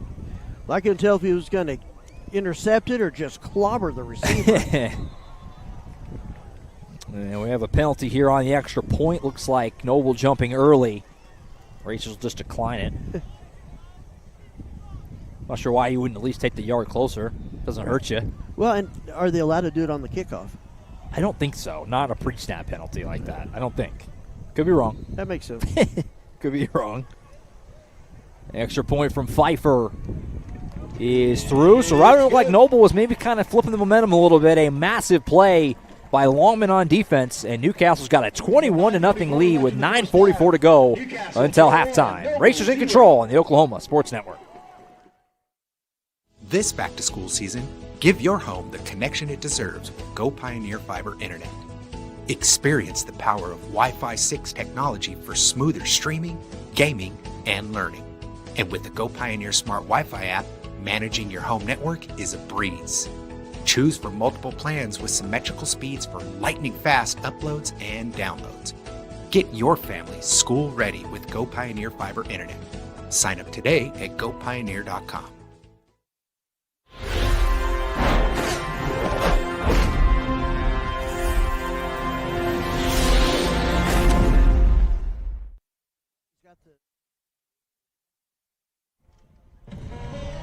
All righty, back here at Racer Stadium, Josh Calloway, Billy Collier, Caden Longman with the pick six to give Newcastle a 21-0 lead with 9:44 to play until halftime. Little pump fake there as Madrano will do the honors here on the kick. Boy, what just a gut punch that is for Noble. Yeah. I mean, you had the big turnover on the Bradford fumble, and you were putting together a drive. You're out in your midfield, and then just boom, in the blink of an eye, you're now in a 21-0 hole here on the road. Just evaporates. Yeah. It's right there. So Madrano will boot it away. Line drive right in that corner again. It goes off the hands of Carey and into the end zone. That'll be a touchback. And Noble will bring it out to the 20. So now it feels like desperation time for Noble. Right. You need a drive here if you're the Bears to try and find a way to get yourself back in this a little bit and get some momentum on your side. Again, that play right there is just a gut punch of all gut punch when you're driving thinking we can cut this to one score, and all of a sudden you're looking at 3 score down. Right, and I think it looks like they're going to probably have to get down to what they've been doing all season. Of course, they've had a lot of success running the ball too, so we'll see where it goes. Still got a whole lot of game here, obviously. Yeah. So put together a drive if you're Noble. Steely will give it to Lane. Left side Racers read that perfectly. Boy, he just had nowhere to go. As all over it, who else, Billy? Preston Scagnetti, who's had a monster season, and he was absolutely all over that. You saw the last play, he kind of stopped and cut it the other direction. You saw him right there, a defender right in front of him. He went to turn around. There's a defender right in front of him there, too. Well done by the Racers that time, as he loses about 3 yards on first down. And it creates a second down and 13 here for the Bears, who just simply have got to find a way to put together a drive right now. Brings up second and 13. It's like a 5-wide set here for the Bears. Don't see a lot of this in high school football, but got one here. This team likes to throw, like we talked about a few times. Man in motion is Lane. Steely will pump fake to him. He'll fire to the bottom side to Carey. He'll break a couple tackles with a nice spin move. Ball came out at the end, but they're going to say he was down. And so he'll get about 4 or so. On the reception. And it sets up a third down and call it 8. Yeah, I think I know he was down. It looked like he was trying to stretch the ball out. Yeah, a little dangerous. Don't know why you do that at the 25-yard line, but, you know. Brings up 3rd and 8. So we 3rd down and 8. Racers trying to get another stop here, get their offense back out there, keep on piling on. Lead can never feel big enough in a playoff game. When your season's on the line, just keep pushing it out. 3rd and 8. Lane next to Steely. He'll fake it to him. Steely will throw. Far side pass is caught and wrangled down. Ball came out at the end. They're going to say he was down. No fumble. Oh, he's staying down. And he is staying down, and I believe that was Wilson number 2. Pass is complete to number That's what 6, it looked Bryson like. Carey. Excuse me, it's Carey, number 6. Wilson there at the top. My apologies. It's number 6, Bryson Carey, who has been very active tonight. They are going to give him the first down on that. Good to see him up and walking off. Yes. He was holding up toward that shoulder area. So he'll come off the field. And obviously he's been a huge part of this Noble offense tonight, obviously. And not a guy you want to lose if you're the Bears. No, not at all. Especially, is he a senior, I think, isn't he? So 1st and 10 at the 31 after that first down picked up. That's well done by the Bears after that first down run got stuffed. You were looking at second about 13 or so, end up picking it up. It's like we talked about, this feels like in some ways the game for Noble. Like you need a drive here, and obviously if it's the game, in turn the season, as it's win or go home the rest of the way. Right. You need something on the board before halftime. Yeah. So the clock will wind as we move under 8 minutes to play in this first half. 1st and 10 at the 31-yard line. Steely will give it to Lane, left side. Did a good job here just moving the pile. Look at this. It just keeps on moving way out near the first down marker. And him getting all the way up to the 40. Get 9 yards on that. It looked like it was going to get 3 or 4 at most. It ends up being a 9-yard pickup. Ladies and gentlemen, you are not watching rugby. It looked like it there. That or Philadelphia Eagles football. That was a good job. 2nd and 1 from the Noble 40-yard line. So big run there for Lane as the Bears try to put together a drive here. 2nd down and 1, 3 wide. 2 at the bottom, 1 to the top. They'll give it back to Lane again. He'll run to the right.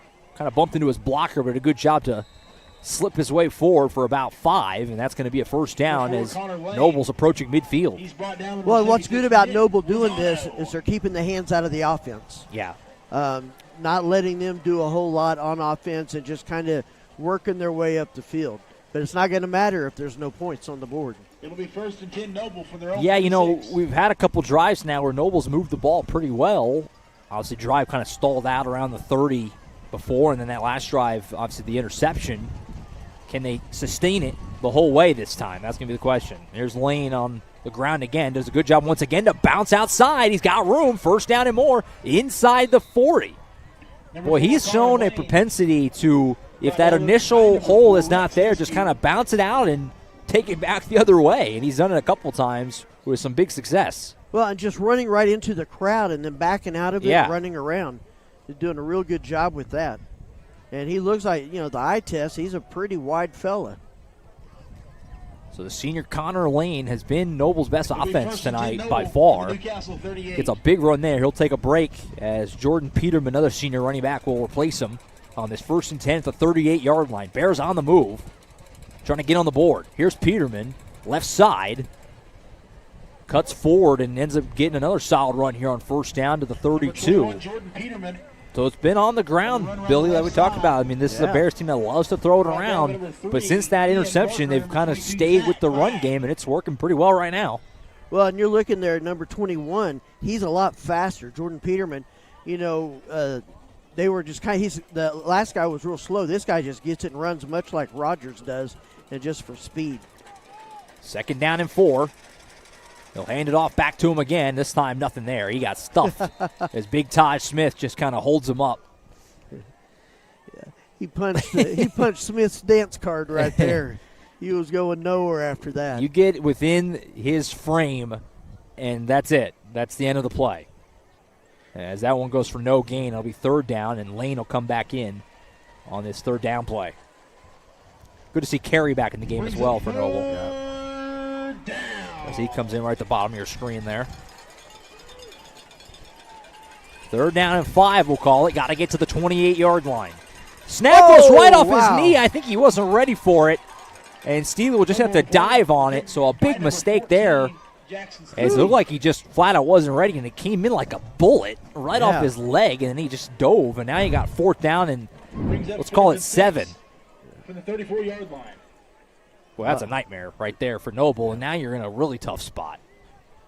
And you're going to have to get some yards. You've shown that it's been difficult passing the ball, which they may come back and do this time. I'm not sure that Lane could pick up 7 yards right here.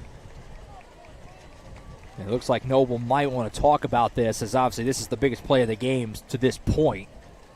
And it looks like that's exactly what's going to happen here is Coach George is going to take a timeout. 4:21 to play until halftime. A big fourth down coming. Timeout on the field. We'll take it with them. Racers trying to get a big stop on the Oklahoma Sports Network.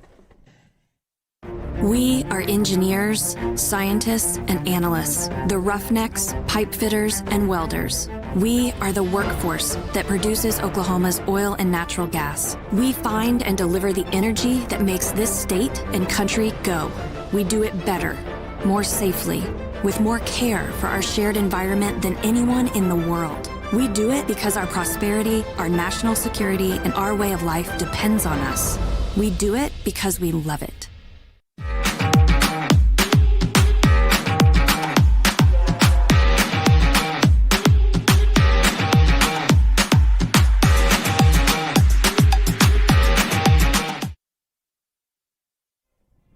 Back at Racer Stadium, Josh Calloway, Billy Collar, and the Oklahoma Sports Network. Big fourth down here for Noble after the booted snap. Biggest spot of the game so far. Steely will fake the handoff. They'll try and throw for it down underneath to Wilson. Goes off his fingertips. Trey Burchett was right there to clean that up, even if he caught it. It's just simply put, nowhere to go. Steely did the fake handoff, and he did a quick survey. None of his guys were open. No. Well, and I'll tell you right now, that really shout out to Burchett right there. A lot of times they have defenders go up for the ball, and he stayed right on the player. And on 4th down and 7, to stay right on the receiver. Even if he had caught it, he would have gone nowhere quick. Yep. So, great job by Burchett. Very well defended by Newcastle there. And if they stop on 4th down, so once again, 3 straight drives for Noble where they get out to at least midfield or, in this case, beyond. And then they've stalled out twice and turned it over once. So, you feel like your offense is playing better than a 0, but that's where they're at. And the Racers got the ball back, already up 21-0. Here's Shanuel. He'll fire underneath to Longman, who catches it. He's got some room if he can break one tackle. Oh, and he didn't quite. As Wilson was able to wrangle him. There was a lot of space on that side if he could have got past that initial tackler. Well, that's some good sticky grip there on Wilson, number 2. And if he had broken out of that, I think he'd still be running. So give him 7 as it is, up to the 41-yard line. As we're under 4 minutes to play until halftime. Newcastle trying to add on to their already big lead. Shanuel, fake the handoff. He'll fire far side pass. He's going to be caught by Cragg. That was a heck of a catch. Beautiful. And he's down near the 40 as that throw was a little high and a little behind, but Cragg did a good job getting the big mitts up there to pull that in. He did a great job. And I think he's a first-year player. I'm not sure he played last year. I know we didn't say his name. And that was just a great job. He's doing a great job this year. 1st and 10 of the 42. Racers on the move, getting the passing game going a little bit. They're going to let Shanuel run it this time. Breaks that initial tackle. He'll be pulled down from behind, but not before he carries forward for about 5. As Andrew Holmes got a hold of him and just kind of held on. Yeah. He's brought down by number 22. Just kind of held on, picked his feet up, made enough weight that he couldn't carry him anymore. But it's a good run on 1st down for Shanuel down to the 38-yard line. So give him 4 there, we'll call it. Makes it 2nd and 6. Shanuel, handoff to Bradford this time around the left side. He's got a lot of room. Bradford, what a cutback that was. Carrying guys with him. He'll tackle down eventually at about the 26. Well, there was all kinds of room on that left side. That was really well blocked.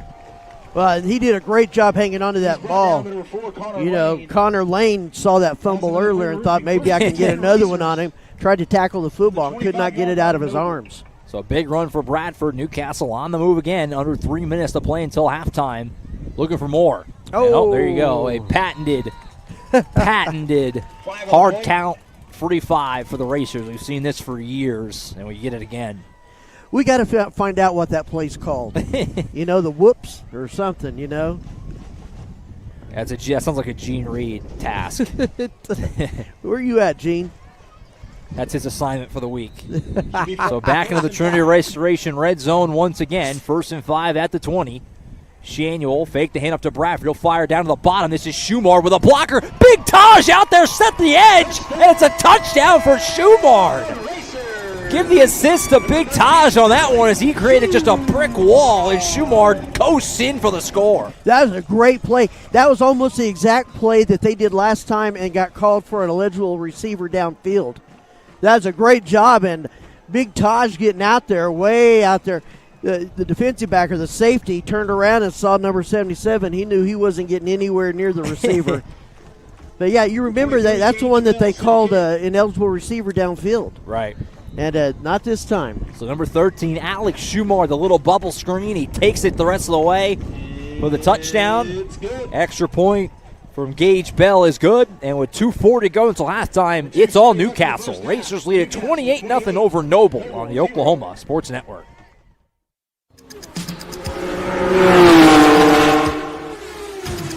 It's no secret that life is busy and you have a million things on your to-do list. Here at Community Bank of Oklahoma, we've made banking simple again. We can help you get to the important things in life, like the big game tonight. We do all the heavy lifting, so you don't have to. Race towards us at Community Bank of Oklahoma because we wouldn't be a community without you.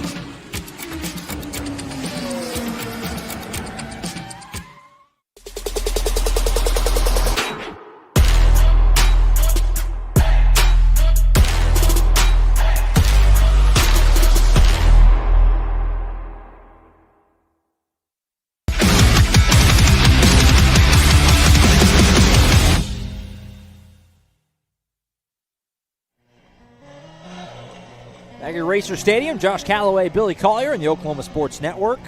Newcastle starting their postseason about as well as you could hope. They lead at 28-0 over Noble with 2:40 to play until halftime. A 20-yard touchdown pass from Jackson Shaniel to Alex Schumar, the fourth score of the night. Third touchdown for Shaniel, by the way. 2 on the ground, now 1 in the air as Medrano boots the kickoff away. Fielded by Carey inside the 5 for the Bears. He'll take it all over to the far side. Oh, and he gets wrapped up, broke one tackle. Did a good job to get loose, but he got poked free and then scooped up, and the Racers are going to score! It's all working tonight for Newcastle as Preston Scagnetti with the scoop and score off the poke loose football, and Newcastle is pouring it on in the playoff opener. Man alive. Wow. I saw the ball bounce, and then it just disappeared. I saw a group of racers running towards the end zone, but I couldn't tell who had it. I wish I could give proper credit to who poked that loose. It was hard to tell. It was all the way in that far sideline. But Scagnetti was the one who scooped it and housed it. My goodness. Set the kick number 81, Tobias Pfeiffer. Well, that's quite a statement starting off the playoffs here. Pfeiffer extra point is good. And with 2:26 now to go until halftime, Newcastle has opened it up big time. 35-0 Racers at home on the Oklahoma Sports Network. At CFD, our mission is to deliver quality dentistry by providing big practice benefits with a little practice feel. Since 2008, we've updated our look, technology, and have added new smiles to our tenured staff to better care for you right here at home. Convenience for you is one of our biggest goals, and we often provide same-day treatment to minimize your time off work. We are open Monday through Friday to serve you. Visit cfdok.com for details. We look forward to seeing you at our big little practice.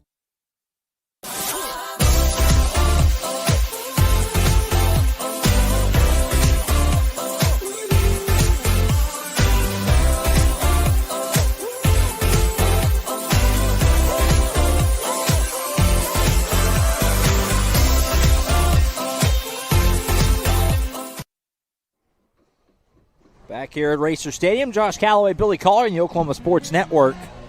Newcastle leads at 35-0 after the scoop and score by Preston Scagnetti on the kickoff following the Alex Schumar touchdown catch. And the Racers now got a 5-touchdown lead here at home, not even at the half. What a start to the playoffs, Billy. I mean, you can't ask for much more. Not Unbelievable. at all. Medrano will boot it away. And this one will fielded by Carey in the end zone this time. He'll just let it be caught. He fair caught it in the end zone for a touchback. Smart man. Boy, it's hard not to think. I mean, Newcastle was obviously in control of this game, but it was 14-0, and Noble was driving, and then that pick six, and it's just been an avalanche since then. Yes,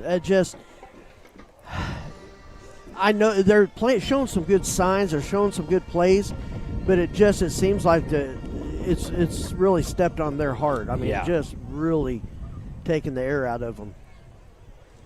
So 1st and 10 at the 20 as Noble tries to put together a 2-minute drill here before halftime. Wilson, the man, will go in motion right in front of the quarterback, Steely. He'll fire far side. Pass is caught by Lane. He'll run all the way across. And he got just engalloped by Antonio Brown, who just literally just swallowed him up right there in the middle of the field. Give him a bear hug. That was incredible. He just came running like he didn't even see him. He just looked up and there was 88, you know. Oh, wow, loss of 4. Yeah, that play didn't go anywhere. So it'll be 2nd down and long now. After the loss of yardage there on that little mid-screen play, as we're in the final 2 minutes until halftime. Feels like Noble just maybe wants to get to the locker room and try to reset. Handoff Lane here left side. Does a good job breaking one tackle. Running hard. He'll be spun down about the 25. So got those yards back and then some. Sets up a 3rd down and a long 5, short 6. I've really been impressed with Connor Lane's running tonight. Yeah. That's something I hadn't seen in video or in other games. Just really impressive. And Noble taking their time here. Again, as you kind of expect, especially on this 3rd down. Maybe if they pick this up, they might rev it back up. But if you're the Bears and you're Coach Greg George, you're thinking, man, we got to just get to the locker room and try to reset some things as this snowballed on us big time. And now Noble's going to take a timeout. Yeah, they only had 10 second. They only had 10 players on the field. Ah. They were telling the coach, we need somebody out here, and nobody was coming out. Well, a good use of a timeout then. Yeah, very That's much. The last thing you want is have 10 men on a key down. Yeah, 3rd down at the 25. Yeah. Get a big blow-up play. Could be another turnover, another negative play with 1:07 to play until halftime. Well, stick with us at the half. Obviously, the Newcastle band will perform here at Racer Stadium.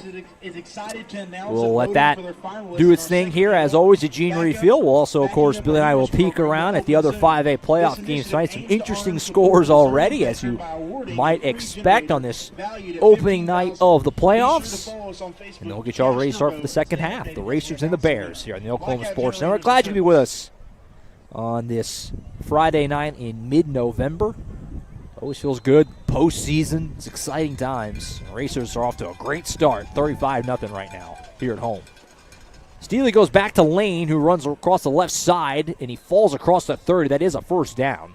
So Connor Lane, like you kind of said, Billy, just continues to just run behind his pads, running really hard, and he moves the sticks there. Well, and he's just running there off guard, off left guard right there. It's not really surprising anybody. He's just a big, strong runner, kind of like Shanuel, and just getting yardage. We'll see if Noble wants to rev this up now. They only have 1 timeout. They got a long way to go, so we'll see how they play this. They are going to throw here. Steele going to fire it deep.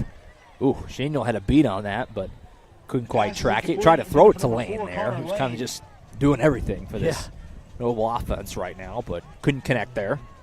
Yeah, he's the BMC, the big man on campus there, looks like.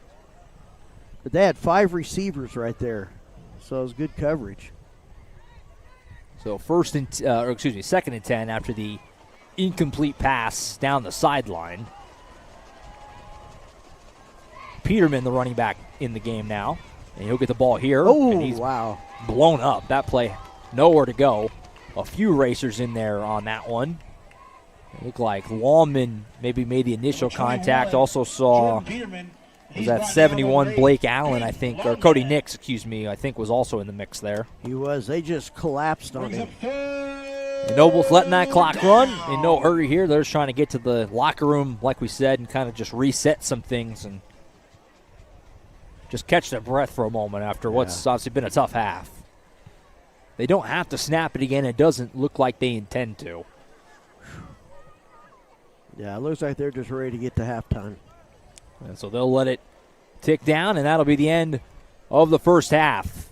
An exceptional half for Newcastle, Billy. Obviously, they lead at 35-0 after one. The coaches giving a pump up to the Newcastle faithfuls to head back to the locker room as a dynamite half in a lot of ways. Obviously, 3 offensive touchdowns, all from Jackson Shingel, 2 on the ground, 1 in the air, and then 2 non-offense touchdowns, 1 from special teams, a scoop and scored by Scagnetti, the pick 6 from Caden Longman.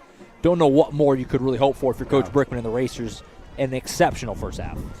They have just, everything's worked for them. Even lucky breaks. They say, good talent, good game. and lucky breaks is what it takes to win. And they've had the lucky breaks, you know, the interception like it happened, and then the scoop and score. Everything's fallen Newcastle's way. Yeah. Absolutely, no doubt about that. An excellent first half, and they'll be looking for more of the same in the second. Racers lead at 35-0 over Noble in this 5A playoff opener.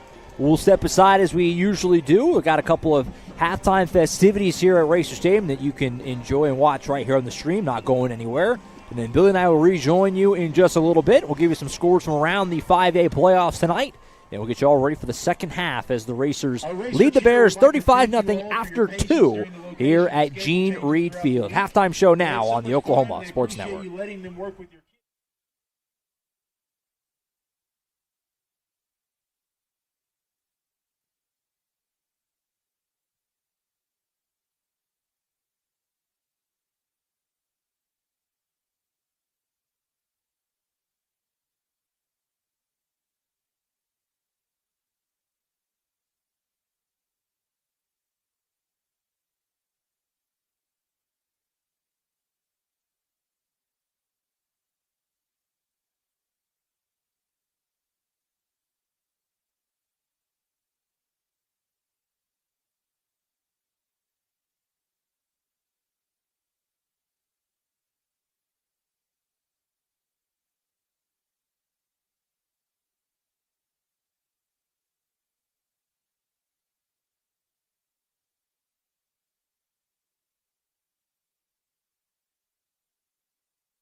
Let's go, girl.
Let's give those young girls a round of applause.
two sponsors of the game is AAA Insurance and ZT Roofing and Construction.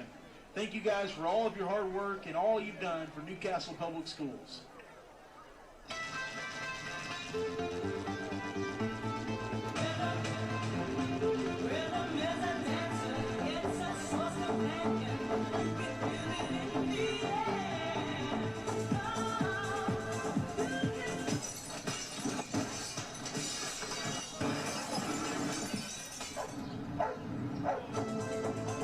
AAA Insurance. Legendary service for whatever life throws at you. That's insurance with AAA.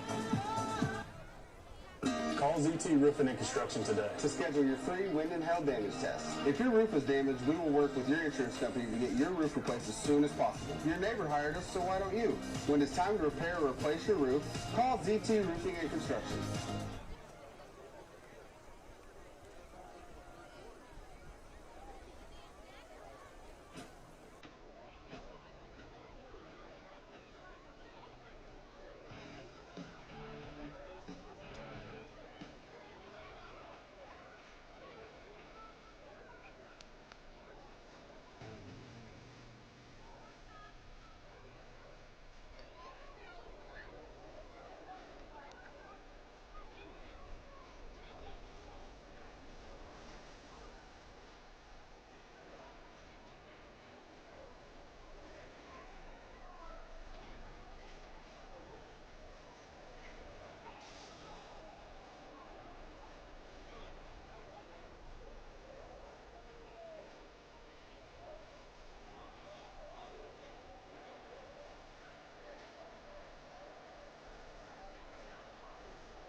Meet Eric Ledoux. He's a State Farm agent, which means he's here to help with all this. But it's easier to just remember he's here to help life go right. Call State Farm agent Eric Ledoux in Newcastle at 405-392-3992. You can't choose when injuries happen, but you can choose to get immediate treatment without visiting the ER. Orthostat knows that minutes matter. That's why we provide same-day care 7 days a week, no appointment needed. Orthostat's experienced orthopedic specialists are ready to treat injuries, muscle sprains, broken bones, and more. We're located in Norman, just off I-35 on Tecumseh Road. Don't wait for an appointment. Visit Orthostat. To learn more, visit ouchorthostat.com. Contemporary Family Dentistry Newcastle has been serving the Tri-City community since 2008 and is excited to announce the opening of our second location in Blanchard. Don't have dental insurance? That's not a problem at Contemporary Family Dentistry. We have a $250 annual membership that covers cleanings and exams, eliminating the feeling that you can't go to the dentist. For more information, visit our website at www.cfdok.com. Meet Eric Ledoux. He's a State Farm agent, which means he's here to help with all this. But it's easier to just remember he's here to help life go right. Call State Farm agent Eric Ledoux in Newcastle at 405-392-3992.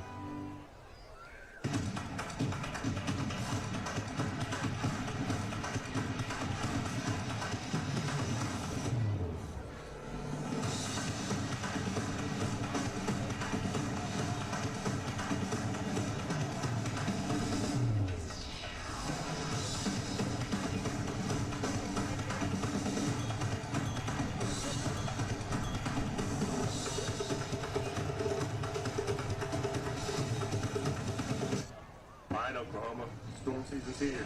The best way to be prepared is pairing up with the A-Team. It's a big tornado on the ground. A lot of debris. So the old circulation occluded. It's multiple vortex. 75 yards in front of me. Hi, Oklahoma. I'm Brandon Pennell. Proud to be a part of the #1 chase team in Oklahoma, KWTV News 9 in Oklahoma City. I'm also proud to partner with one of the #1 roofing teams in Oklahoma as well, locally owned and operated, Crater Roofing and Construction.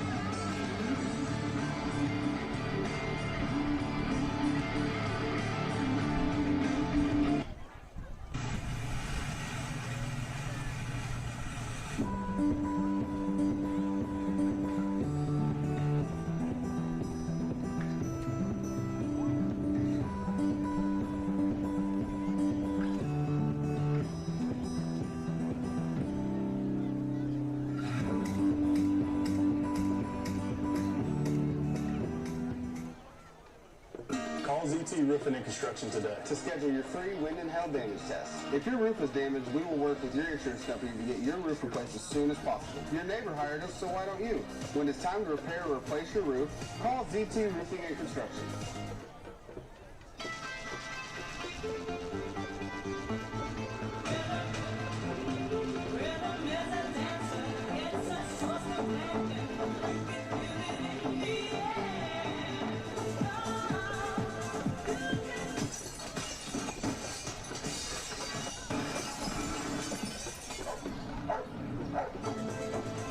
AAA Insurance. Legendary service for whatever life throws at you. That's insurance with AAA. Meet Eric Ledoux. He's a State Farm agent, which means he's here to help with all this. But it's easier to just remember he's here to help life go right. Call State Farm agent Eric Ledoux in Newcastle at 405-392-3992.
no secret that life is busy and you have a million things on your to-do list. Here at Community Bank of Oklahoma, we've made banking simple again. We can help you get to the important things in life, like the big game tonight. We do all the heavy lifting so you don't have to. Race towards us at Community Bank of Oklahoma because we wouldn't be a community without you.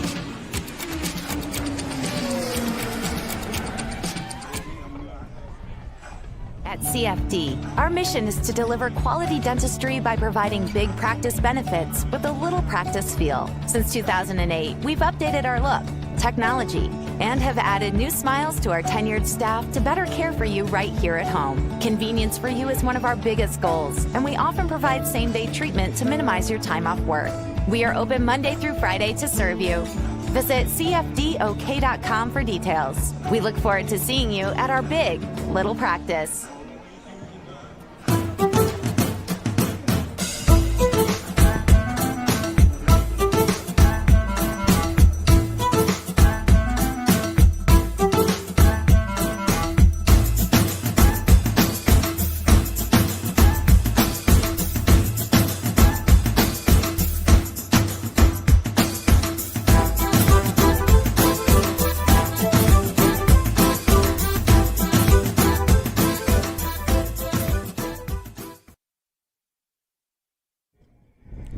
All right, back here at Racer Stadium, Josh Calloway, Billy Collier. We are just moments away from getting the second half started as a big wind gust comes through. It's getting chilly out here, Billy. I'm not going to lie. It is. Racers lead Noble 35-0 as we get ready to start the second half. I want to give you the scores from around the 5A playoffs tonight. Obviously, 7 other playoff games in action. We'll get through them real quick here. Bishop McGinnis all over Lawton High, 29-0. So the Fighting Irish showing what kind of team they are. And they seem to be well on their way to advancing. Collinsville leads Booker T. Washington 14-6. That's a big upset brewing. Big time. That's a 1 versus a 4. Yes. Still a long way to go, but a 14-6 lead for Collinsville at the break there. Carl Albert doing what is to be expected. They lead Midwest City 28-0 at the break there. Del City over Shawnee 14-0 at the break. Of course, the game that's of most interest to Racer fans. Pryor leads Bishop Kelly 22-19 at the break in that one. Again, assuming the Racers hang on here, so going to have to play, but they would see the winner of that game here at Racer Stadium next Friday night. Lawton MacArthur and Guthrie, the Blue Jays lead that one 29-14 at the half, and Claremore over McAllister 14-0 at the half. Yeah. Anything stand out to you there? No, just looking at who we would play next week, provided we win this game. Yeah, looks like both of them are fighting pretty good. So right, it's a barn burner. So. Like, we kind of talk about it on the walk over here, like, kind of tells you that those teams are probably pretty even. Right. I don't know if there's really much of a pro or a con there. If you're Newcastle, you kind of just deal with whoever you get. Now, I am surprised at the Booker T score. Yeah, it is a shocker. That's a little surprising. That's a stunner in the making, potentially. And that would blow this half of the bracket wide open, in theory, right, for Newcastle, in theory. As far as this game, Billy, the teams are getting out there, getting ready to kick this off. What a key for you here? I mean, obviously, Newcastle's got a big lead. It feels like just don't make any big mistakes and kind of just finish the job. Yeah. Yes, play till the last whistle. I don't think you have to play like a desperate, but you need to play crisp. You need to play your game, focus on what y'all do good, but you need to keep playing until that last whistle goes off. The game's not over. Yeah. And especially if the way they like to pass, that's a quick big plays. way to score. Yeah, a couple big plays. Yeah, you never know. Second half kickoff presented by First United Bank. Brian Madrano ready to do the honors. This third quarter is presented by OEC, the Oklahoma Electric Cooperative. Taking high-speed fiber where no one else will. No contracts, no fees, just a good connection. Bringing you the power of high-speed fiber services to your door. Check them out at oecfiber.com. So the Racers, who had basically everything go right in that first half, lead at 35-0 as we start the third quarter. We'll try and keep it going. Madrano boots it away. Carey back to return for the Bears. He'll field it in the end zone and let it go there. He hasn't returned one yet since that fumble was scooped and scored by Preston Scagnetti. Here comes this Noble offense, which Billy in the first half did a lot of good things. They moved the ball pretty well a few times, but either stalled out, around the 40, 30-yard line, or the big turnover, obviously the pick six. Well, and they seem to have found some things out about making some distance, making some plays, getting some yards on Newcastle. But then it looks like Newcastle makes their changes and moves and stops them. So first play of the second half is a run for Lane to the left side. And he's bottled up. I saw a big 15 in there. Jackson Shanuel making the initial contact. Scagnetti looked like also in the mix there. And you'll notice that was really a lot smarter. I'm sure they talked about that at halftime. Instead of rushing in there to try and get stuck in those holes, those linebackers kind of stepped back and let him have the 1 yard, but wouldn't let him have more. Brings up 2nd and 9. 2nd down and 9 for the 1 yard gain for Lane. Racers lead at 35-0 over Noble, trying to take care of business here, move on to the quarterfinals next Friday. Lane to the right side, blown up in the backfield. There he is again. Shanuel making his presence felt on defense as he gets the tackle for loss there on 2nd down. And a great job, just a good job of getting there. And again, not overrunning and running yourself out of the play, just getting there and guarding that piece of ground and tackling him when he enters. So far, if you're worried about a bit of a mental lapse defensively, not an issue. 2 plays, and the Bears are stuck in a 3rd and 14 here. 4 wide set for Steely in this Bears offense, trying to find something, some sort of rhythm to get it going. Carry the man in motion. Steely will throw. Pressure coming. He's going to fire deep. Carries all alone on the far side. They lost him. And he's down the sideline. Caden Lawman trying to track him down. And he will do just that. He'll ride him to the ground inside the 20. Wow. But it's a massive play on 3rd down as they just lost Bryson Carey down that sideline. He was all alone. He was, and that was the thing we talked about before the game, is don't let them behind you. Don't let them get out of your vision. And that was the one time tonight, and you got to be impressed. That's the only time I've seen him really do that tonight. So for the first time tonight, Noble is in the red zone, and they have it at the 17-yard line. Great hustle by Lawman to run that down and save a touchdown. But the Bears are in business. 1st and 10. They'll go to Lane on the ground. He'll punch forward for maybe a yard as he got bottled up immediately by Scagnetti. Yep. Well, I tell you what, man, I thought there was going to be a sack. Well, it almost like he just stopped. But they're playing good on the run defense now. Now they got to watch the pass.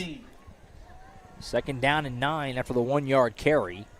4 wide set here on 2nd down. Lane splits out toward the top 3. Noble wideouts at the bottom. 2nd and 9. Steely gets plowed from behind. Pass deflected and incomplete. Was nearly tipped for a touchdown as Steely got absolutely smoked in the back. Yeah, that was Shanuel that came in and just laid waste to him. And you got you got the quarterback kind of shaking up, but you got a player that just now got up down there at the receiving. Yeah, you're right. I just watched the replay. Jackson Shanuel came in completely unblocked, and we talk about the boom he can lay when he's running the ball. Well, imagine when he's got a full head of steam to lay a hit on you. He just absolutely popped the opposing quarterback right in the back. Yeah, and that was nearly still a completed pass. That was a heck of a throw considering, but Lawman got his hand in there and deflected. He's had a great game defensively. Yeah, excellent game. And you're right. You know, Shanuel, he kind of gets that foaming at the mouth thing when he gets in there and he knows he's on something good. So it's going to be 3rd and 9. I'm not really sure what the stoppage is here for. Nobody took a timeout. Like I said, there were a couple of, shaken up players, but I don't think there was any sort of official injury timeout. No, it's down to 12 seconds on the play clock. Good point. As Noble's got to snap this, and they will. Steely fake the handoff. He'll pump fake once. Now some pressure coming, and he's wrapped up and sacked. I think that was Aiden Elcision who got in there and laid the lumber. It was Elcision with the sack, and it's now going to be 4th down and long. Excellent. He's been at the feet of the quarterback all night and finally got one. It was a good thing. They did kind of that double pump up there on the top part of the screen. Great coverage. And right as he was getting ready for his second move is when he got sacked. Is that Lawman again on the coverage up there? Yes. He's had just a sensational night defensively. Especially one-on-one. And it's now 4th down. Obviously, field goal does you no good if you're Noble. Got to go for it. 4th and 15. Got to get all the way to the 7. Low snap again. Steele did a good job to scoop it over the middle. Deflected by Brown. He almost picked it off, but he'll settle for the pass breakup, and it's a stop on 4th down. So the hustle by Longman to save the touchdown pays off as the Racers stop Noble on 4th down and preserve the shutout.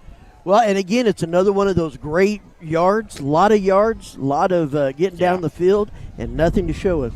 Yeah. No, I'd be curious. We don't have, stats like that in front of us, but what the total yards battle is tonight, because I'm certain Newcastle's leading it, but probably not by as much as a 35-0 score would indicate. Noble has moved the ball. Right. But the Racers have done a great job of buckling down either right around midfield or whenever they get, into Racer territory, and you saw it again there. 10 Racers from their own 22-yard line. So Newcastle takes over after another defensive stop.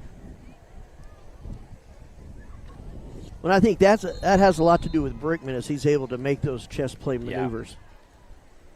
First and 10 to 22. Shanuel will throw. He's going to fire deep. He's got Boykins. Can he hit him? He does! Right at the 40. A great basket catch by Boykins, who, of course, again, had that catch of the year in the win over Bishop McGinnis a couple of weeks ago. Pretty nice snag right there.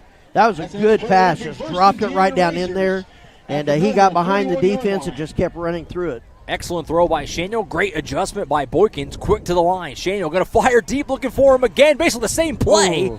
This time he couldn't quite pull it down. They basically said it worked once. Let's try it again. Do it again. Well, and you see he has some height on the guy defending him there. He may be thinking just kind of a jump ball in that area. So incomplete pass makes it 2nd and 10 at the 41. 8:42 to play here in the third. Racers up 35-0, looking for more. 4 wide set. Running back is Bradford. Shanuel will throw. He'll fire. Far side. Boykins just cooked his man. He's got a first down. Breaks the tackle inside the 30. Well, his defender was just shook, Billy. He had no clue where he was.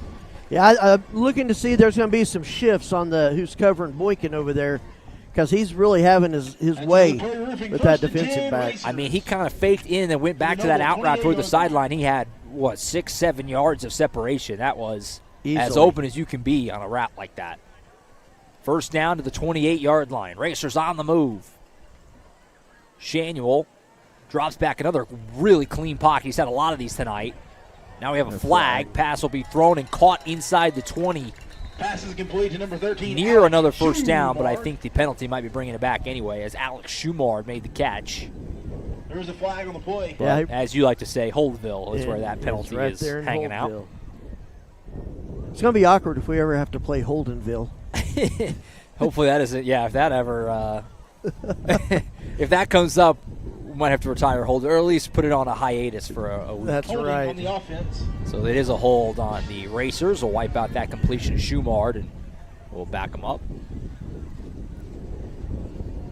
You know what's funny about Noble, by the way? I was going to bring this up earlier, but I kind of forgot. Now I've thought of it, so I want to make sure I get it in. Do you remember that Noble is where you and I first met? Do you remember that? That's it. How about that? It was at Noble Stadium. You looked at me like, who's this old guy's going to ruin my career? First and 20. Shanuel fires to the top off the fingertips of Cragg.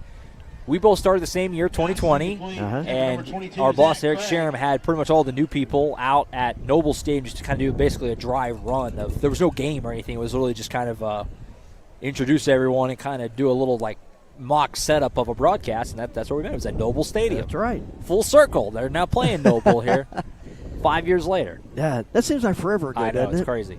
It's like you've grown up right in front of my COVID eyes. Season. That was. That was a wild season. Last time we had a home playoff game here as well was that 2020 season. Shanuel rolls out. He'll fire to the bottom. Here's Heskew right at the 30.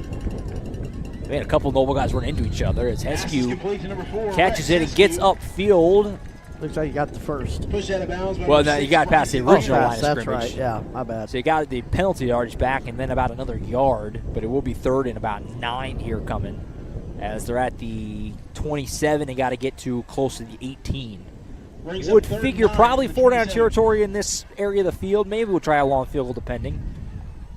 We'll see. What's been incredible is not a single run this series. I know, and that's when the run game was doing everything early. And Newcastle's showing that they can. This is a versatile offense, especially with number 5 back there. 3rd and 9. Well, that would just looked funky all the way. I think this might be a classic everyone but the center spot here, Billy, because everyone moved, but the ball didn't get snapped. That's what it looked like, yeah. So it's a false start on the Racers. So that'll make it a 3rd and 14. Everyone gets the false start, but that one is on the center, obviously. Yeah. As kind of a funny looking play when everyone moves, but the ball didn't go. That's what I heard. It happens. I heard it one time. Everybody went on 3 but the ball. Yeah. It's been known to happen. So that'll back them up, makes it tougher, obviously. 3rd and 14 now. Watch Heskey across the middle. They will throw. Shaniel drops back. He'll fire far side looking for Heskey. Oh, my gosh. What a throw by Shaniel. Are you kidding me? What a catch. That was, Man. I mean, it's not going to, it comes in a 35-0 game, and it wasn't for a touchdown. But that was as much of a dime as we've ever seen from Jackson Shaniel. That was an outrageous throw. Great job. Just him and Heskey have that connection. Just a great job. That was an unreal throw. And now they're back into the Trinity Restoration red zone once again, knocking on the door for more points. 1st and 10 to 17. Here's Bradford. Little hesitation move, then he explodes, breaks through an arm tackle, and he scores. TJ TD. Racers in the end zone again. Just a great series. Great job. They used up almost 5 minutes of the clock excellent there and just getting down the field, actually showing some of his passing. If anybody's watching film that they're going to play next week, they'll see that we can score and move the ball, both running and passing. So that's just a good series. Hard to believe that Newcastle had 35 on the board and TJ Bradford hadn't scored yet. That's true. And he changed that there. 17-yarder right up the gut. The little hesitation and then exploded through the line. Gage Bell, extra point, is popped through. And with 7:18 to play in the third, Newcastle keeps on keeping on. 42-0 Racers, 5A playoffs on the Oklahoma Sports Network. College is more than just going to class. College is a journey. It's meeting new people and making new friendships that will last a lifetime. It's learning from professors who care about you and your success. And finding out it can be really fun and rewarding. It's discovering that thing you want to do for the rest of your life. Cameron University is all about helping you grow and succeed, because your success is our success.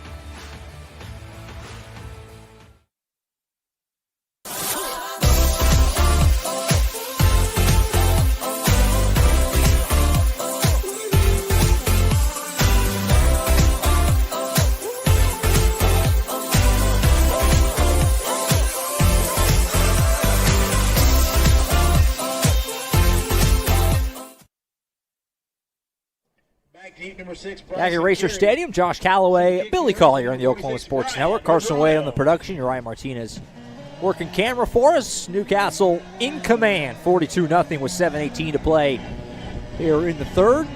The latest, a 17-yard touchdown run from TJ Bradford. Who else? Right up the middle.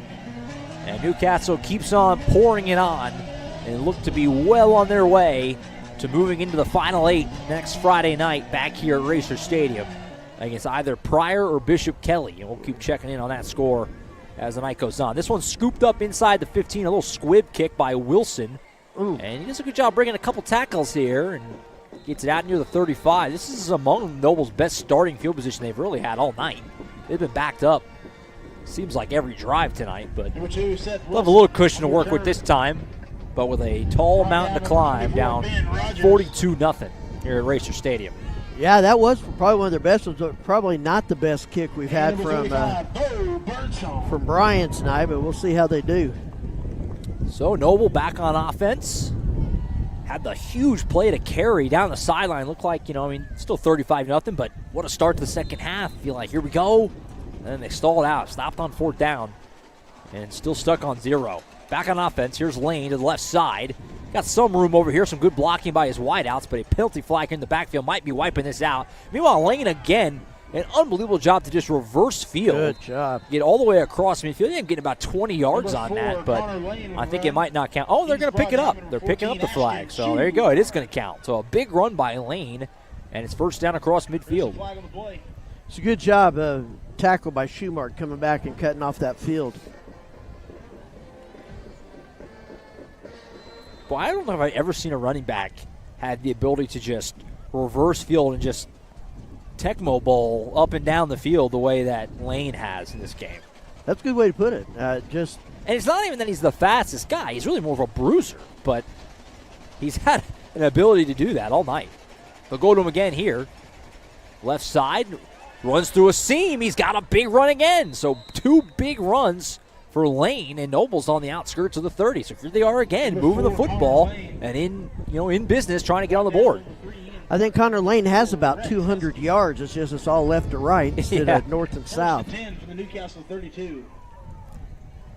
So another big run, and Noble trying to get on the board as they're down to the 32-yard line as we near the midway point of the third quarter. 3 receivers, they're all at the top. Steely, meanwhile, gives it to Lane again, who bounces to the left side, breaks a couple of tackles, and eventually will be wrapped up. I think that was Cragg, 22 on the tackle, I think. I believe so. That was a good job of them just kind of closing up the holes with bodies. And then 2 of them grabbed him and brought him down. Looks like Ian Barker also in the mix on that tackle. Give him 4 yards, makes it 2nd down and 6. And here they go running all the way through. 2nd and 6 from the 28. Peterman in there at running back for the Bears. Give Lane a blow. He'll get the ball here. Peterman to the right side, spin move. Falls forward for a few more. He'll be short of the marker, but not by much. Call it 3rd and a long 2. Or short 2, I should say. And that's what you got to really watch for, just that change in running back. He's not a bruiser. He's fast. He's a streak. He got over there. I think if he'd have cut it to the outside, he may have gone all the way to the house. So 3rd down and 2 here for the Bears. Just on the outskirts of the red zone. Peterman will split out. They're going to throw on 3rd and 2. They thought that. How about that? As that play blown up by Scagnetti. They went for the QB draw, and Scagnetti read it like a book. He was all over it and laid the boom on the quarterback, Steely, who's, again, a little slow to get up. Yeah, that wasn't a quarterback draw. That was a quarterback scribble. Man, just met him right quarterback there. Quarterback doodle. Dropped him. As he loses about 4 yards on that. So, again, here we go again for Noble. Had 3rd and 2. You're moving the ball, and now a big negative play, and you're stuck in a 4th down and kind of long. You have to go for it. Kind of been the story of the night. Moving the ball, but running out of gas. Looks like they may be calling another timeout. Yeah, I think you probably need to just to give Steely a moment to collect himself. As Scagnetti came in and just popped him on that. Yeah, just to clear the cobwebs. 4:09 to go, and it's still ticking. 4:03 is where 4:01. Okay. Oh no, we're still going. I'm trying to throw it a break. We'll go ahead and throw it to. It's 4-ish minutes to go in the third. 42-0 Racers on the Oklahoma Sports Network. Like there was a time when you'd have to put a hole there and there and there and there and there and there and there and there. But this is just the same basic hole, and then you pick the direction you want to go. Just having a 3-mile lateral, I think you're eliminating something like 60 wells that you'd have to put in. That's a great leap forward. You're able to tap the reservoir, and you have less of a footprint. It never fails to blow me away.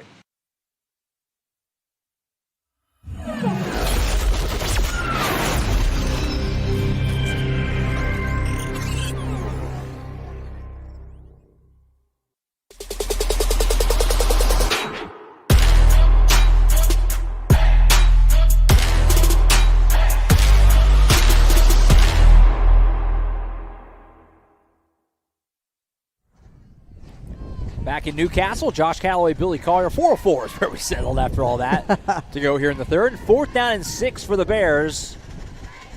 They've been in this spot all too many times tonight as they try to pick this one up. At the very least, just get off that goose egg. 4th and 6. Handoff was faked and running across the 30, but he's going to be short. That wasn't Steely. That was Dawson Davis. Wow. We've seen play some receiver tonight. He also been doing the punting. He came in for Steele on that 4th down. It was a great read as Lane got blown up, but he kept up the gut. But he needed 6 and he got about 5. So they stop him on 4th down. Racer defense stands up again, Billy. Well, and they almost got that 1st down. I thought it was going to be blown up there in the backfield. Yeah. Scagnetti was right there for the handoff. It was a good read. And, he went forward and just came within a yard of getting the 1st down. So the Racers stand up again. Bend but no break has been the theme of the night for the Racers defensively. They've given up their yardage. Nobles moved the ball across midfield a lot of times. But hold on. You had a late sub come on here. That might be what they get Noble for. Yeah, it's sportsmanlike. Illegal substitution, I think. It's what that was for. Sportsmanlike conduct on the Bears. Wow. As they had the late sub run on.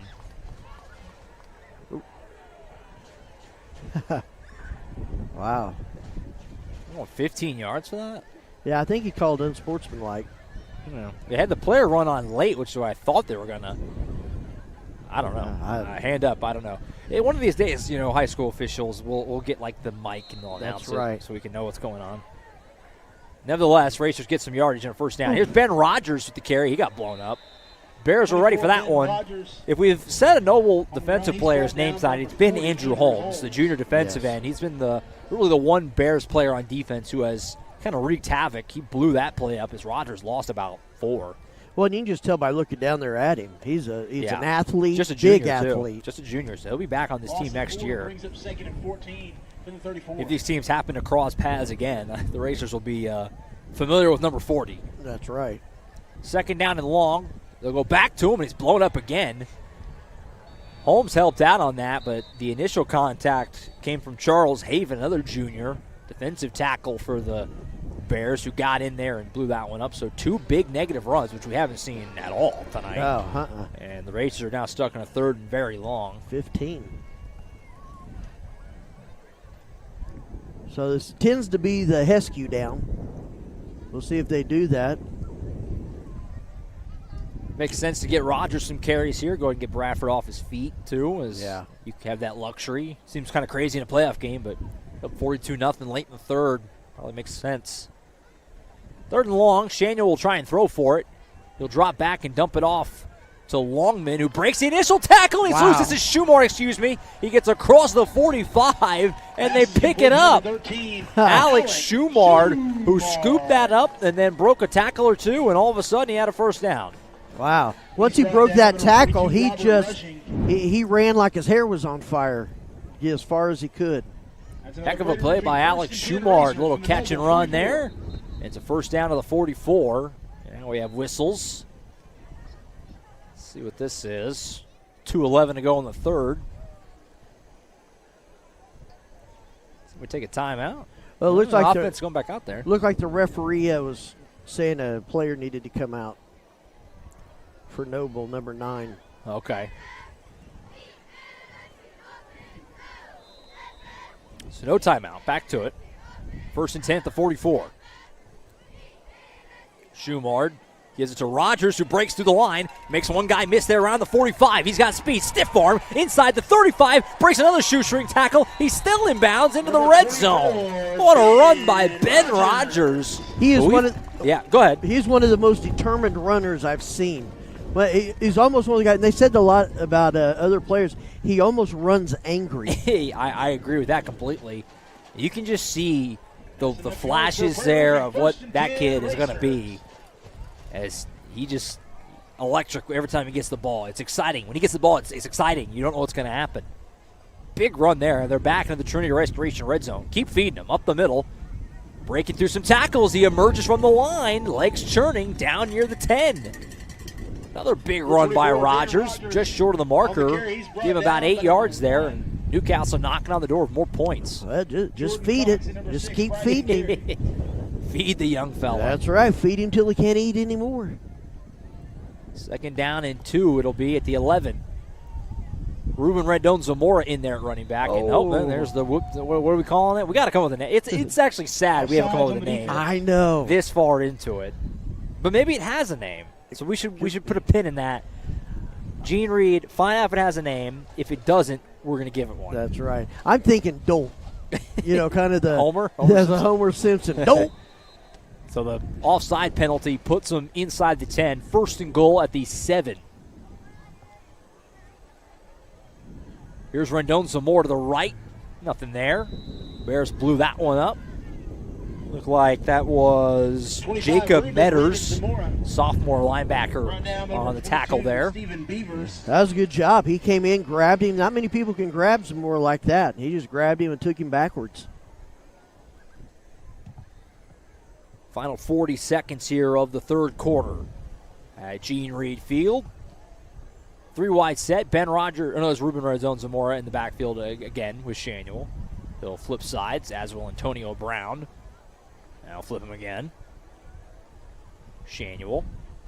He will fake it to him on the left side, and Jackson Shanuel, his third rushing touchdown of the night, his fourth total, and the Racers just keep pouring it on here in the playoff opener. Wow. Mercy. I was worried a little bit about that play. He had to set people here and set people here and reset people here. He hikes the ball and just runs it up the middle for a touchdown. Set to kick for the So Racers. Shanuel's Tobias third rushing touchdown of the night. His fourth total. He threw one to Schumart earlier. Just keeping it going. Pfeiffer extra point is through, and with 19 seconds to play in the third, Newcastle leads it 49-0. All Racers are watching high school football on the Oklahoma Sports Network. This back-to-school season, give your home the connection it deserves with Go Pioneer Fiber Internet. Experience the power of Wi-Fi 6 technology for smoother streaming, gaming, and learning. And with the Go Pioneer Smart Wi-Fi app, managing your home network is a breeze.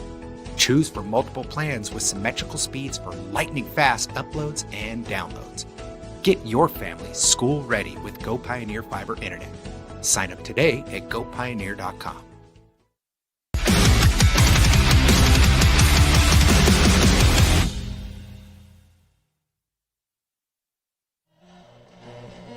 Back at Racer Stadium, Josh Calloway, Billy Collier.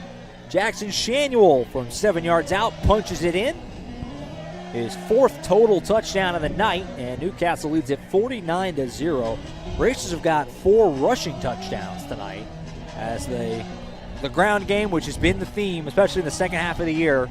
We talked about it in the pregame. Could they establish that run? That was going to be a big key. Clearly have. They've run it very well. Well, and I think the biggest surprise to me is the big 0 up there for Noble. Yeah. That's a good job here in the playoffs. Racers defense has been very, very good tonight. This one we fielded inside the 5 by Carey. Last time he returned it, he fumbled, they ran it back. Oh. He's got some room up the middle, and there he goes. Carry down the sideline. Madrano lays the boom and knocks him out of bounds. Brian Madrano, the kicker, he was the only one back to save as Bryson Carey looked like he was gone. But Madrano did a good job and tracked him down and saved a touchdown. Well, I tell you what, I was impressed. He picked up, when he realized that guy was making some room, he picked up speed. Yeah. And usually you see the kicker go down at the legs. He grabbed his shoulder pads and hit him up high. I'll be honest, once he got around the 35-40, I thought he was gone. The way he got through that once you get through that initial pile, if you can get through it with like your full head of steam, you really got a good shot, but Madrano ran it down. So here come the Bears offense again. This is again going to be Dawson Davis at quarterback, so not sure if Steely, I see him on the sideline standing over there. I don't know if they just made a swap here or if it's an injury situation. Oof. But they've made a change of quarterback, it would appear, as Peterman gets the carry and runs forward for about a yard. And that'll take us to the end of the third quarter. Newcastle in command and well on their way to a date in the quarterfinals next Friday night. All Newcastle after 3. It's 49-0 Racers on top of the Noble Bears. The 5A state playoffs on the Oklahoma Sports Network.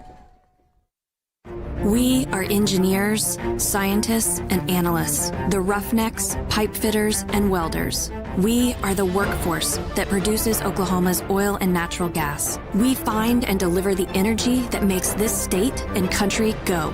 We do it better, more safely, with more care for our shared environment than anyone in the world. We do it because our prosperity, our national security, and our way of life depends on us.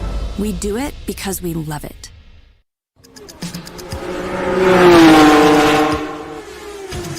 It's no secret that life is busy and you have a million things on your to-do list. Here at Community Bank of Oklahoma, we've made banking simple again. We can help you get to the important things in life, like the big game tonight. We do all the heavy lifting so you don't have to. Race towards us at Community Bank of Oklahoma because we wouldn't be a community without you.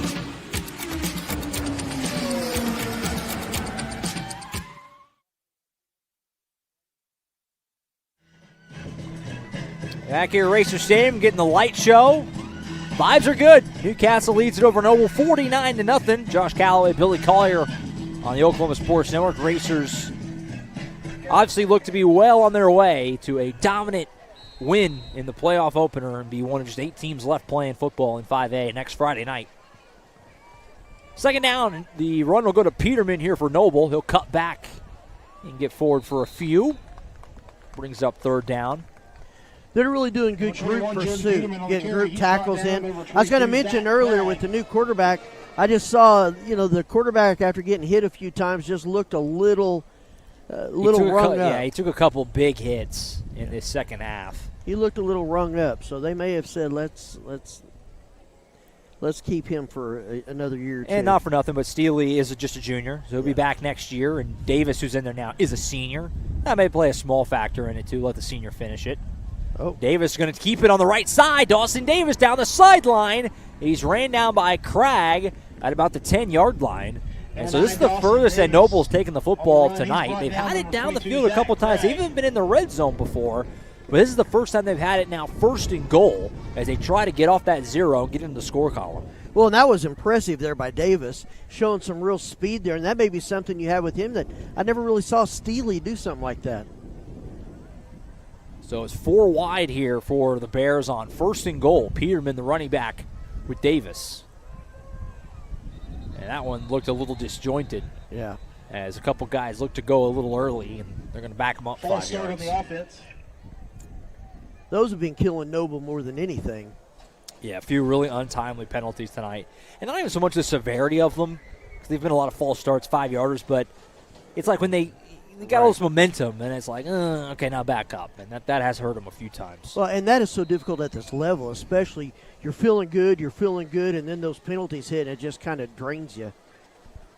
First and goal from the 15. Davis will keep it, and he'll cut back, and he'll score. Touchdown, Dawson Davis. So the first drive with Davis, they go right down the field and score. 15-yard run, and the Bears are on the board. They will avoid the shutout here tonight in Newcastle. He's an impressive runner. Yeah, he got some speed. Just a good job there, getting down there and getting around them. I have a feeling we're going to be seeing quite a bit of him throughout this fourth quarter. So a 15-yard touchdown run by the quarterback, Dawson Davis. And the Bears are on the board with 11:03 to go. Steely back in there here he's going to hold, it looks like. I thought they might be going for 2 for a second, but he's going to hold. An extra point going to be done by Carson Rogers. Spot down from Steely. Rogers' kick is through. Just stayed inside that left upright. And the Noble Bears are on the board. 11:03 to go. Newcastle still well in front. 49-7, the 5A playoffs on the Oklahoma Sports Network. At CFD, our mission is to deliver quality dentistry by providing big practice benefits with a little practice feel. Since 2008, we've updated our look, technology, and have added new smiles to our tenured staff to better care for you right here at home. Convenience for you is one of our biggest goals, and we often provide same-day treatment to minimize your time off work. We are open Monday through Friday to serve you. Visit cfdok.com for details. We look forward to seeing you at our big little practice.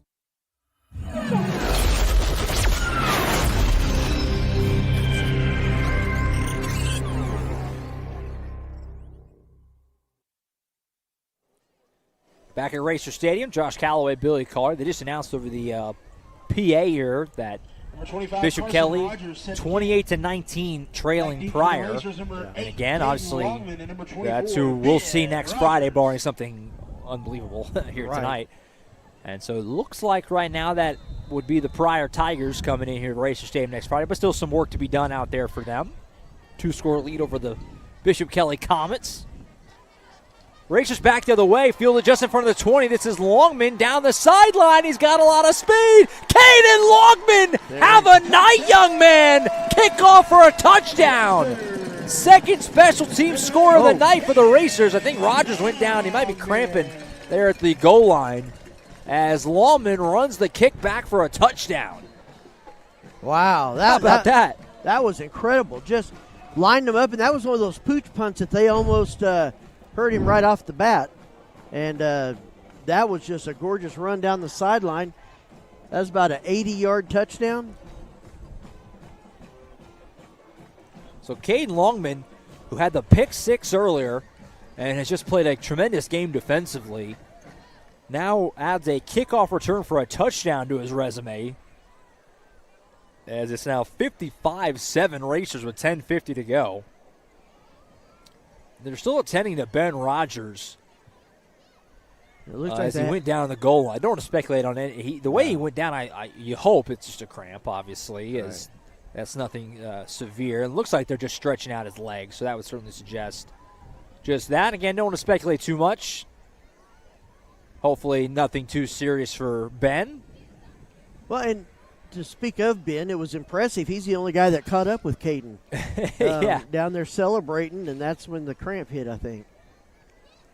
Boy, Caden Longman, what a night. I mean, you go pick 6, and now a kickoff return for a touchdown. He's obviously been sensational on defense tonight as he's had who knows how many pass pickups, at least 4 or 5. Oh, yeah. He's just been everywhere tonight. It's been a really, really good night for Caden Longman, and not necessarily even on offense. I mean, he's had some offensive moments. He had a big run in the very first drive of this game, but he has made his presence felt on defense and special teams tonight. Absolutely. And I know that I would get highly heckled, if not beat up, if I didn't say Coach Ingleking, who's the special teams coach, has had a couple of touchdowns tonight. There you go. So I want to make sure and shout out Tyler Ingleking. 2 special team scores for the Racers. Yeah. And a defensive touchdown. I mean, that's going to win you a lot of games. You get 3 touchdowns, not from your offense. And your offense played well tonight, too. Right. Set the kick for the Racers, number 38. That's something that you can hope you hope you can repeat as these playoffs can go on. Extra point here coming for the Racers. This is going to be from Christopher Perez, and he puts it through. Got to check which kicker it is. The array of kickers. Yeah, I mentioned that to Coach Brickman. I said, most people have a stable of running backs. Yeah. You have a stable of kickers. He just laughed. He does. I mean, he does. Hard to argue. 4 kickers who can step up and make a kick for you. Yeah. With Pfeiffer, Madrano, Bell, and then Perez right there. So 10:50 to go, 56-7 Newcastle. I think we're safe. We're always scared, but I think we're safe to look ahead a little. And also we'll have the post-game show, but next Friday night, we get to have a quarterfinal game here at Racer Stadium. First year in 5A, you win your district, and now you're going to be one of 8 teams left playing. You're going to have a home game next Friday. That will be the final game at Racer Stadium. So one last home game for all these seniors, Jackson Shanuel, Big Taj, and we'll see what they can do next Friday. But that's going to be a heck of an environment next Friday night. I'm very excited for that. Very much. It's going to be loud. It's going to be raucous. It's going to be a good time. Yeah. It's going to be chilly. It very well might be. We've paddled through tonight. That's right. It's pretty cold out here. It's very breezy, which is part of what's making it that way, which part of that's where we're seated. We're up high, so we get a lot of breeze up here, but we're having a good time. It's easier when the Racers are up by 50. Great time. Madrano will kick it away. Fielded inside the 5 by Carey, who almost ran it back last time. This time he'll be bottled up just past the 25-yard line. That was a good job. I think earlier you saw players running out of their lanes. This time you saw that they stayed in their lanes and there was really no place for him to go. We mentioned that Bishop Kelly Pryor score. We didn't mention MacArthur trailing Guthrie right now. And this is, we talk about it. I sound like a broken record, but the importance of winning your district. Yes. MacArthur and Newcastle, not that far apart. But MacArthur, because they lost that close game and they lost close when it begins, they had to go on the road to Guthrie tonight as opposed to Newcastle getting to be at home here in this game as Lane gets a carry around the right side and he'll be wrapped up after a game of about 4. It just showed, that no more perfect example of how the difference and how important it is to win your district. Absolutely. It's one thing to make the playoffs, which Newcastle has done, but they've never been in this spot, at least not in the recent, since we've been doing this. Well, and that's something you talked about before the season, the difference between the 1 and 2 spot compared to the 3 and 4 spot. It's huge, and you're seeing that on full display tonight. And now Newcastle is going to have another home game next week. Right. And that's the beauty of it. Oh. They'll go with Davis here keeping it. He's wrangled down. Had a hand on the jersey there. He does get a first down. Number 9, Dawson Davis. Yeah, it's a good thing they kept that hand on him. I think it has Barbie is what they're saying. But a good thing he kept a hold of him, because I think if he'd have let go, I don't know that anybody would have caught up with him. Got great speed, does Davis. Yes. We've seen that just in the little bit he's been in here. Obviously, was a big part of that touchdown drive, including the 15-yarder for the score. Got them on the board. A little lane here, and that one nowhere to go as Racers just blew through the line and bottled them up quick. Make sure we thank our fourth quarter sponsor before I forget, which is Focus Federal Credit Union. Drive your dreams with their competitive rates and flexible terms for more than 69 years. Focus Federal Credit Union has continued to deliver innovative products and services to our membership about all things financial by anticipating needs and delivering exceptional member service. See them at their Tri-City branch, 1097 Northwest 32nd Street in Newcastle. Member FDIC. There's Lane on the carry, and again reversing his field to perfection as he's now down the right side. A big run for Connor Lane all the way down near the red zone. He has done that so many times tonight. It's really just kind of remarkable how successful he's been, just totally reversing his field. I've never seen a running back do it near as much as Lane has in this game, and largely successfully. Well, it seems like when he goes east and west, he goes faster than when he goes north and south. I mean, seriously, it seems like once he realizes he's got to cut back, he just turns up another notch to get out in the open. Well, it's funny because I feel like, most coaches probably, they don't really want their guys zigzagging around the field that much, but, I mean, it's working for him. That's right. Let him do it.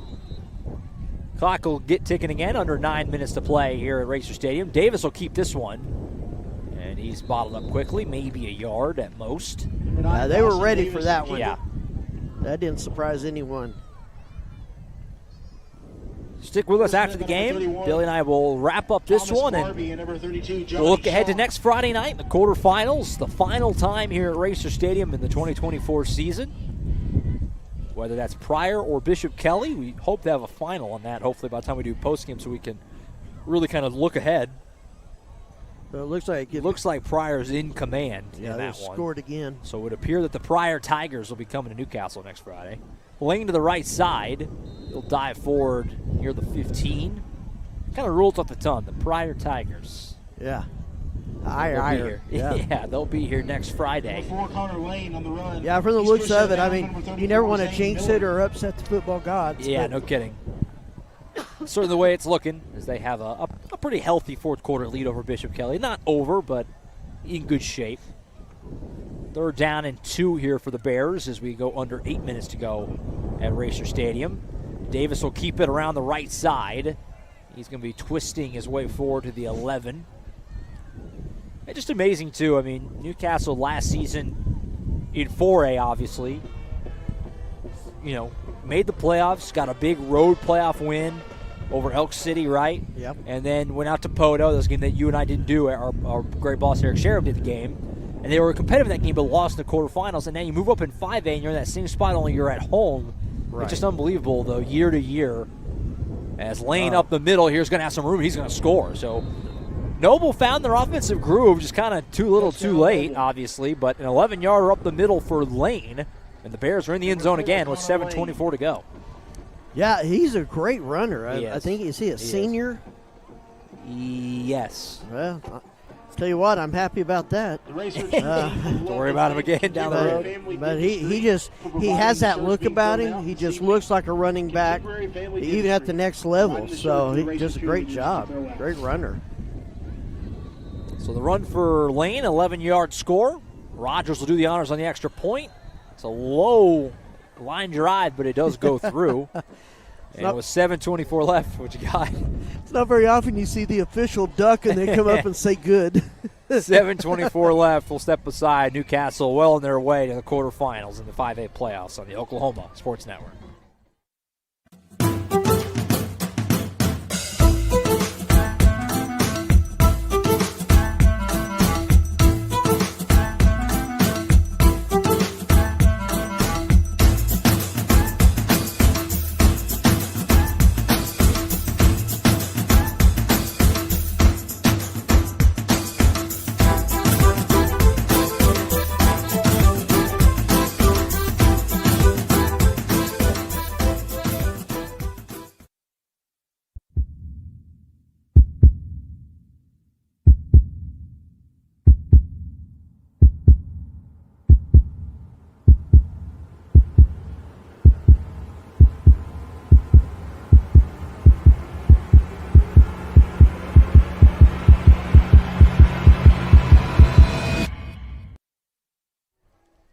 Back to Racer Stadium, Josh Calloway, Billy Collier. Newcastle leading Noble 56-14.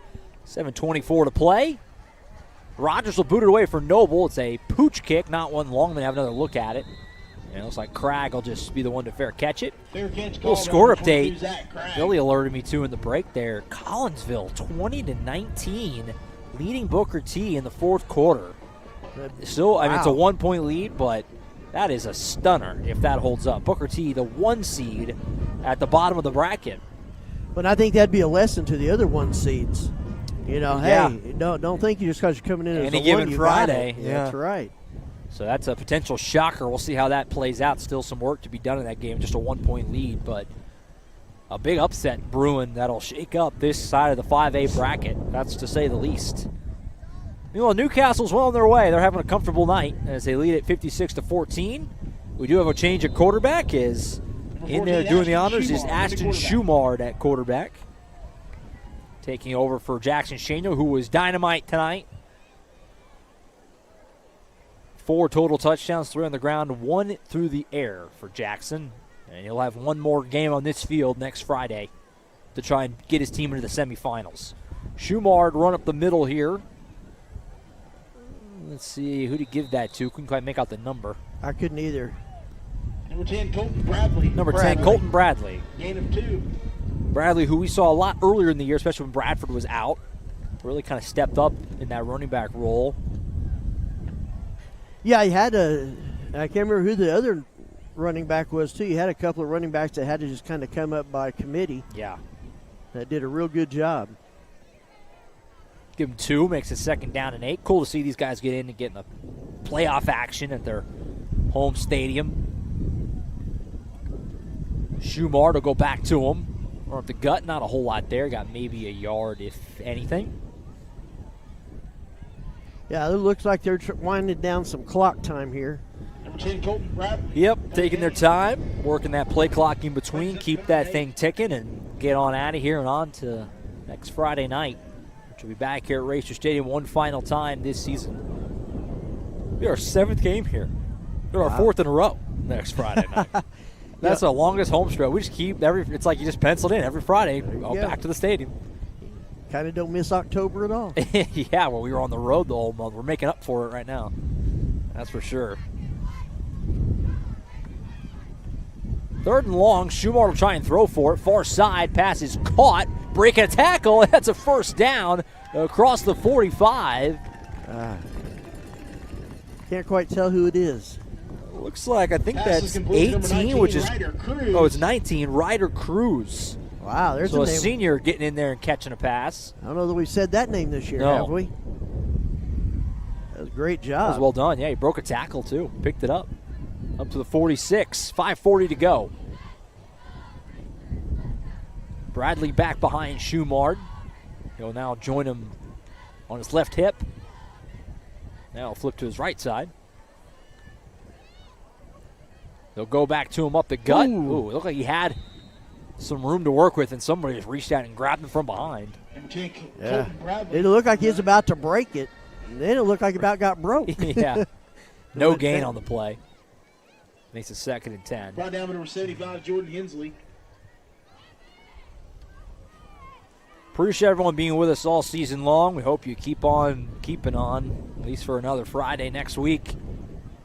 We'll have another coach show on Tuesday as well. We can't talk about that. As long as the team's playing, Gene Reed's going to keep on doing coaches shows on Tuesday nights at 6:30, so look forward to that. Here in just a few days over at Luigi's. Schumard will keep this one himself and lose about a yard. Quarterback keeper by number 14, Ashton Schumard. Yeah. Yeah, it was almost like you couldn't tell if he should hand it off or keep hold of it. Yeah. I don't know that it would have been good either way, except that maybe he wouldn't have been the one that got wrapped up. Yeah.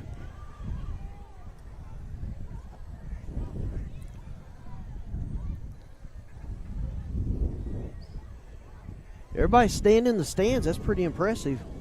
Big Both crowd, sides. big crowd tonight, as you expect in a playoff game. A lot of Noble folks made the trip. This playoff game's a great environment. Schumard going to go deep looking for Boykins. He's got him in stride. A perfect throw by Schumard, and Boykins houses it. 45 yards. That was amazing. Man, so happy for Boykin, man. Great job. Boy, he's had a heck of a finish this season the last couple of weeks. And that was a heck of a throw by Schumar. Oh, dropped it right in. I thought it was going to be an overthrow, and he just ran right under it. 45 yards on a dime. Ashton Schumard to Centaurio Boykins hit him right in stride and walked into the end zone, and the Racers have put up a 60-burger in the playoff opener. Unbelievable. So Perez will do the extra point here with 3:35 to go. Tack on one more. Extra point is through. And the Racers keep on scoring. 3:35 left. Newcastle all over Noble, 63-14 on the Oklahoma Sports Network. You can look up at our screen right here. That's our lifeblood. That's how we know what's going on at 14,700 foot. Because you're completely blind otherwise. That's correct. People don't really understand the level of tech that's going on. Yes, sir. Well, this whole thing is extremely high tech. I mean, just the ability to be able to drill down 13,000 feet and then put 90-degree turn in the well and then drill out another 3 miles. It doesn't matter how casually you say it. It's a freaking miracle, man. Yes, sir.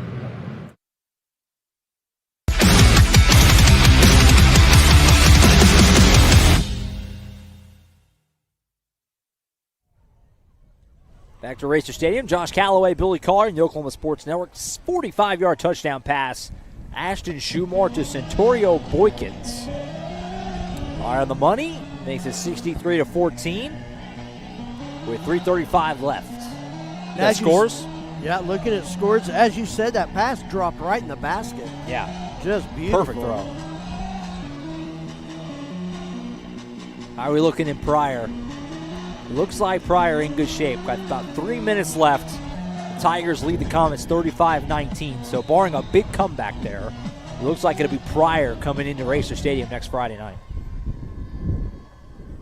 Madrano will just do a little squib. This is going to be a successful onside. Boykin's going to recover it. That went 10 yards. That should be an onside kick. Wow. It is.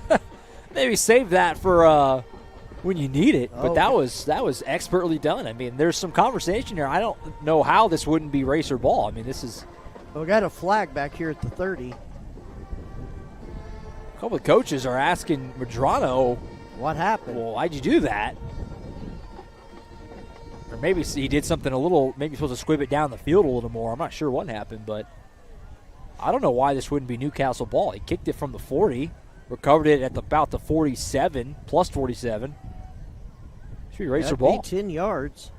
I know that can't make the Noble coaches very happy. No. Being up this much. They're going to say that they left early. All right, well, okay. there you go. Okay. So it'll be Noble ball. No harm, no foul, I guess. Noble's actually going to get pretty good field position out of this. Yeah. Oh, then they advanced it. Is that what he said? Was they left too early? I don't know. To be truthful.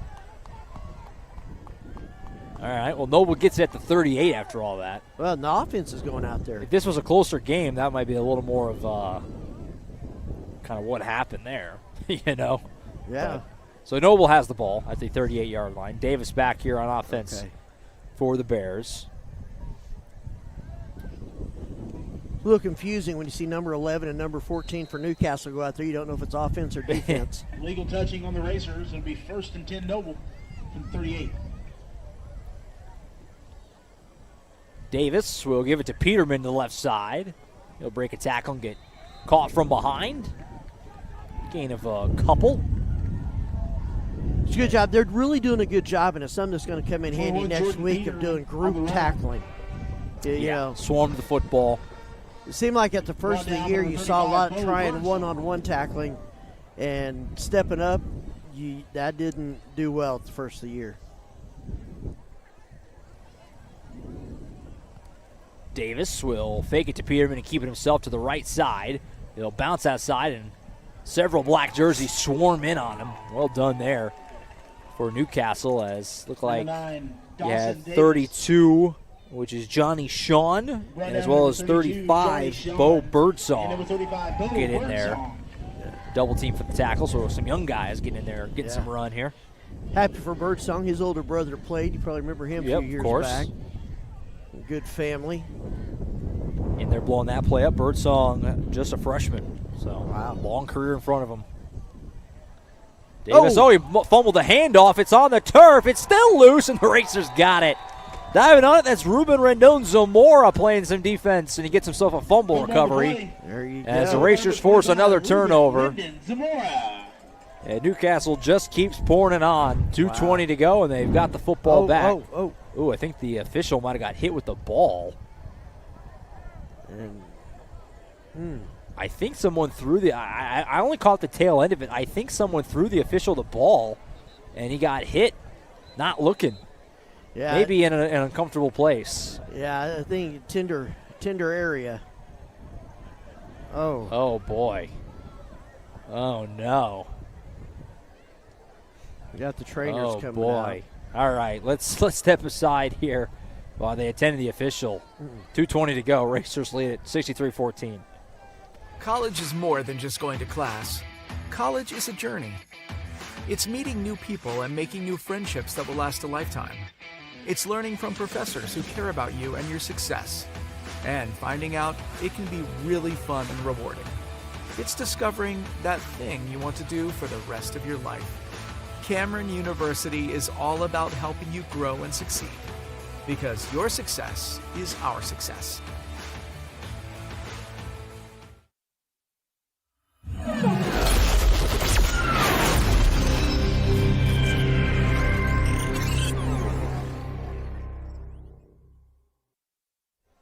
All right, back to it. The official's on his feet, had a little bit of a smile, got a cheer from the Racer fans. You're trying to hold your chuckles in until you know he's all right. He's okay, so we can kind of laugh about it now. So the Racers take over 1st and 10 at the 44. Looks like they're going to go into just kind of working the clock now. Yeah, Schumacher, let's see, there's 2:20 left. So you can't quite just kneel it all the way out. You get close. Yeah, it looks like that's what they're trying to do is everyone. The clock took a second to get going. Everyone on the Racer sideline was saying, wind that clock. Let's get out of here. We're all cold, and this game is over. It looks like they're telling the officials are telling them to reset the play clock. So I think this is kind of one of those, like, it's done. Yeah. It's done. We have one official who's in some pain here. Let's get on. Yeah. Stick with us after the game. Bill and I will wrap it all up here from Newcastle, give our final thoughts on this one, and we'll look ahead to next Friday night, which appears to be Newcastle and Pryor. We'll check back on that one last time before we sign off. But a dominant display by the Racers. Their playoff opener couldn't have asked for much more to start the playoffs, as Pryor has extended their lead. So I think we're safe to assume that we'll be seeing the Pryor Tigers next week. They'll be making the long voyage. That's a trip. That's a trip. Coming all the way from the east side next Friday, which Newcastle had to do that last year, and to an extreme, having to go all the way out to Poda, which is basically in Arkansas. Right. But they'll get to stay at home next week, and Pryor will be the ones having to make the voyage. As Newcastle just kneeling this thing out. Noble fans immediately following the game, you will not be allowed to go on the field. And we'll be moving on to the quarterfinals next week. Pretty cool, Billy. Oh, yeah. That is exciting. And there is just that feel. There's that feel of, wow, you know. After the band recognition and team special run. You will be allowed to go on the field. So they're going to stand there, make sure they can get this under 40 before they kneel it. And now they'll kneel it. And the clock will be able to tick out. Noble's not going to stop it. No reason to. And that's going to be your football game. As the Racers, a dominant display, 63-14, they take down Noble. Move to 8-3 on the season, their 7th straight win. Racers will be back home and they'll be back home next Friday in the quarterfinals. Likely hosting Pryor, almost certainly hosting Pryor. And Bill and I will look ahead to that game next as we'll step aside here one last time and we'll wrap it all up from Newcastle, and we'll look ahead to next week with the Racers and the Tigers in the quarterfinals. Stick with us. Newcastle Racers pregame show next here on the Oklahoma Sports Network. Like there was a time when you'd have to put a hole there and there and there and there and there and there and there and there. But this is just the same basic hole, and then you pick the direction you want to go. Just having a 3-mile lateral, I think you're eliminating something like 60 wells that you'd have to put in. That's a great leap forward. You're able to tap the reservoir, and you have less of a footprint. It never fails to blow me away. This back-to-school season, give your home the connection it deserves with Go Pioneer Fiber Internet. Experience the power of Wi-Fi 6 technology for smoother streaming, gaming, and learning. And with the Go Pioneer Smart Wi-Fi app, managing your home network is a breeze. Choose from multiple plans with symmetrical speeds for lightning-fast uploads and downloads.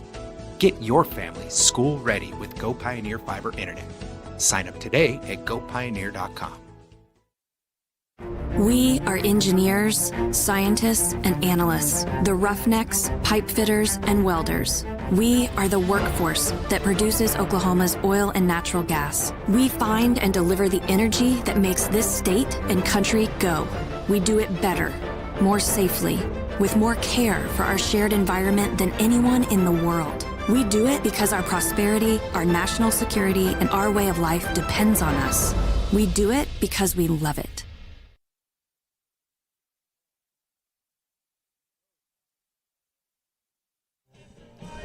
All right, back here at Racer Stadium, wrapping this one up. Josh Calloway, Billy Collard, the Oklahoma Sports Network. Newcastle wins it 63-14.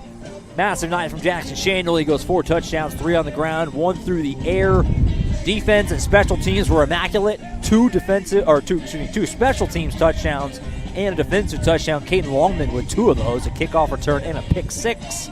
Billy can't ask for much more. I mean, this was a dominant display. They ran the ball. Jackson Shandle threw it around. They played excellent defense, bend but don't break. Got a couple of huge special teams plays.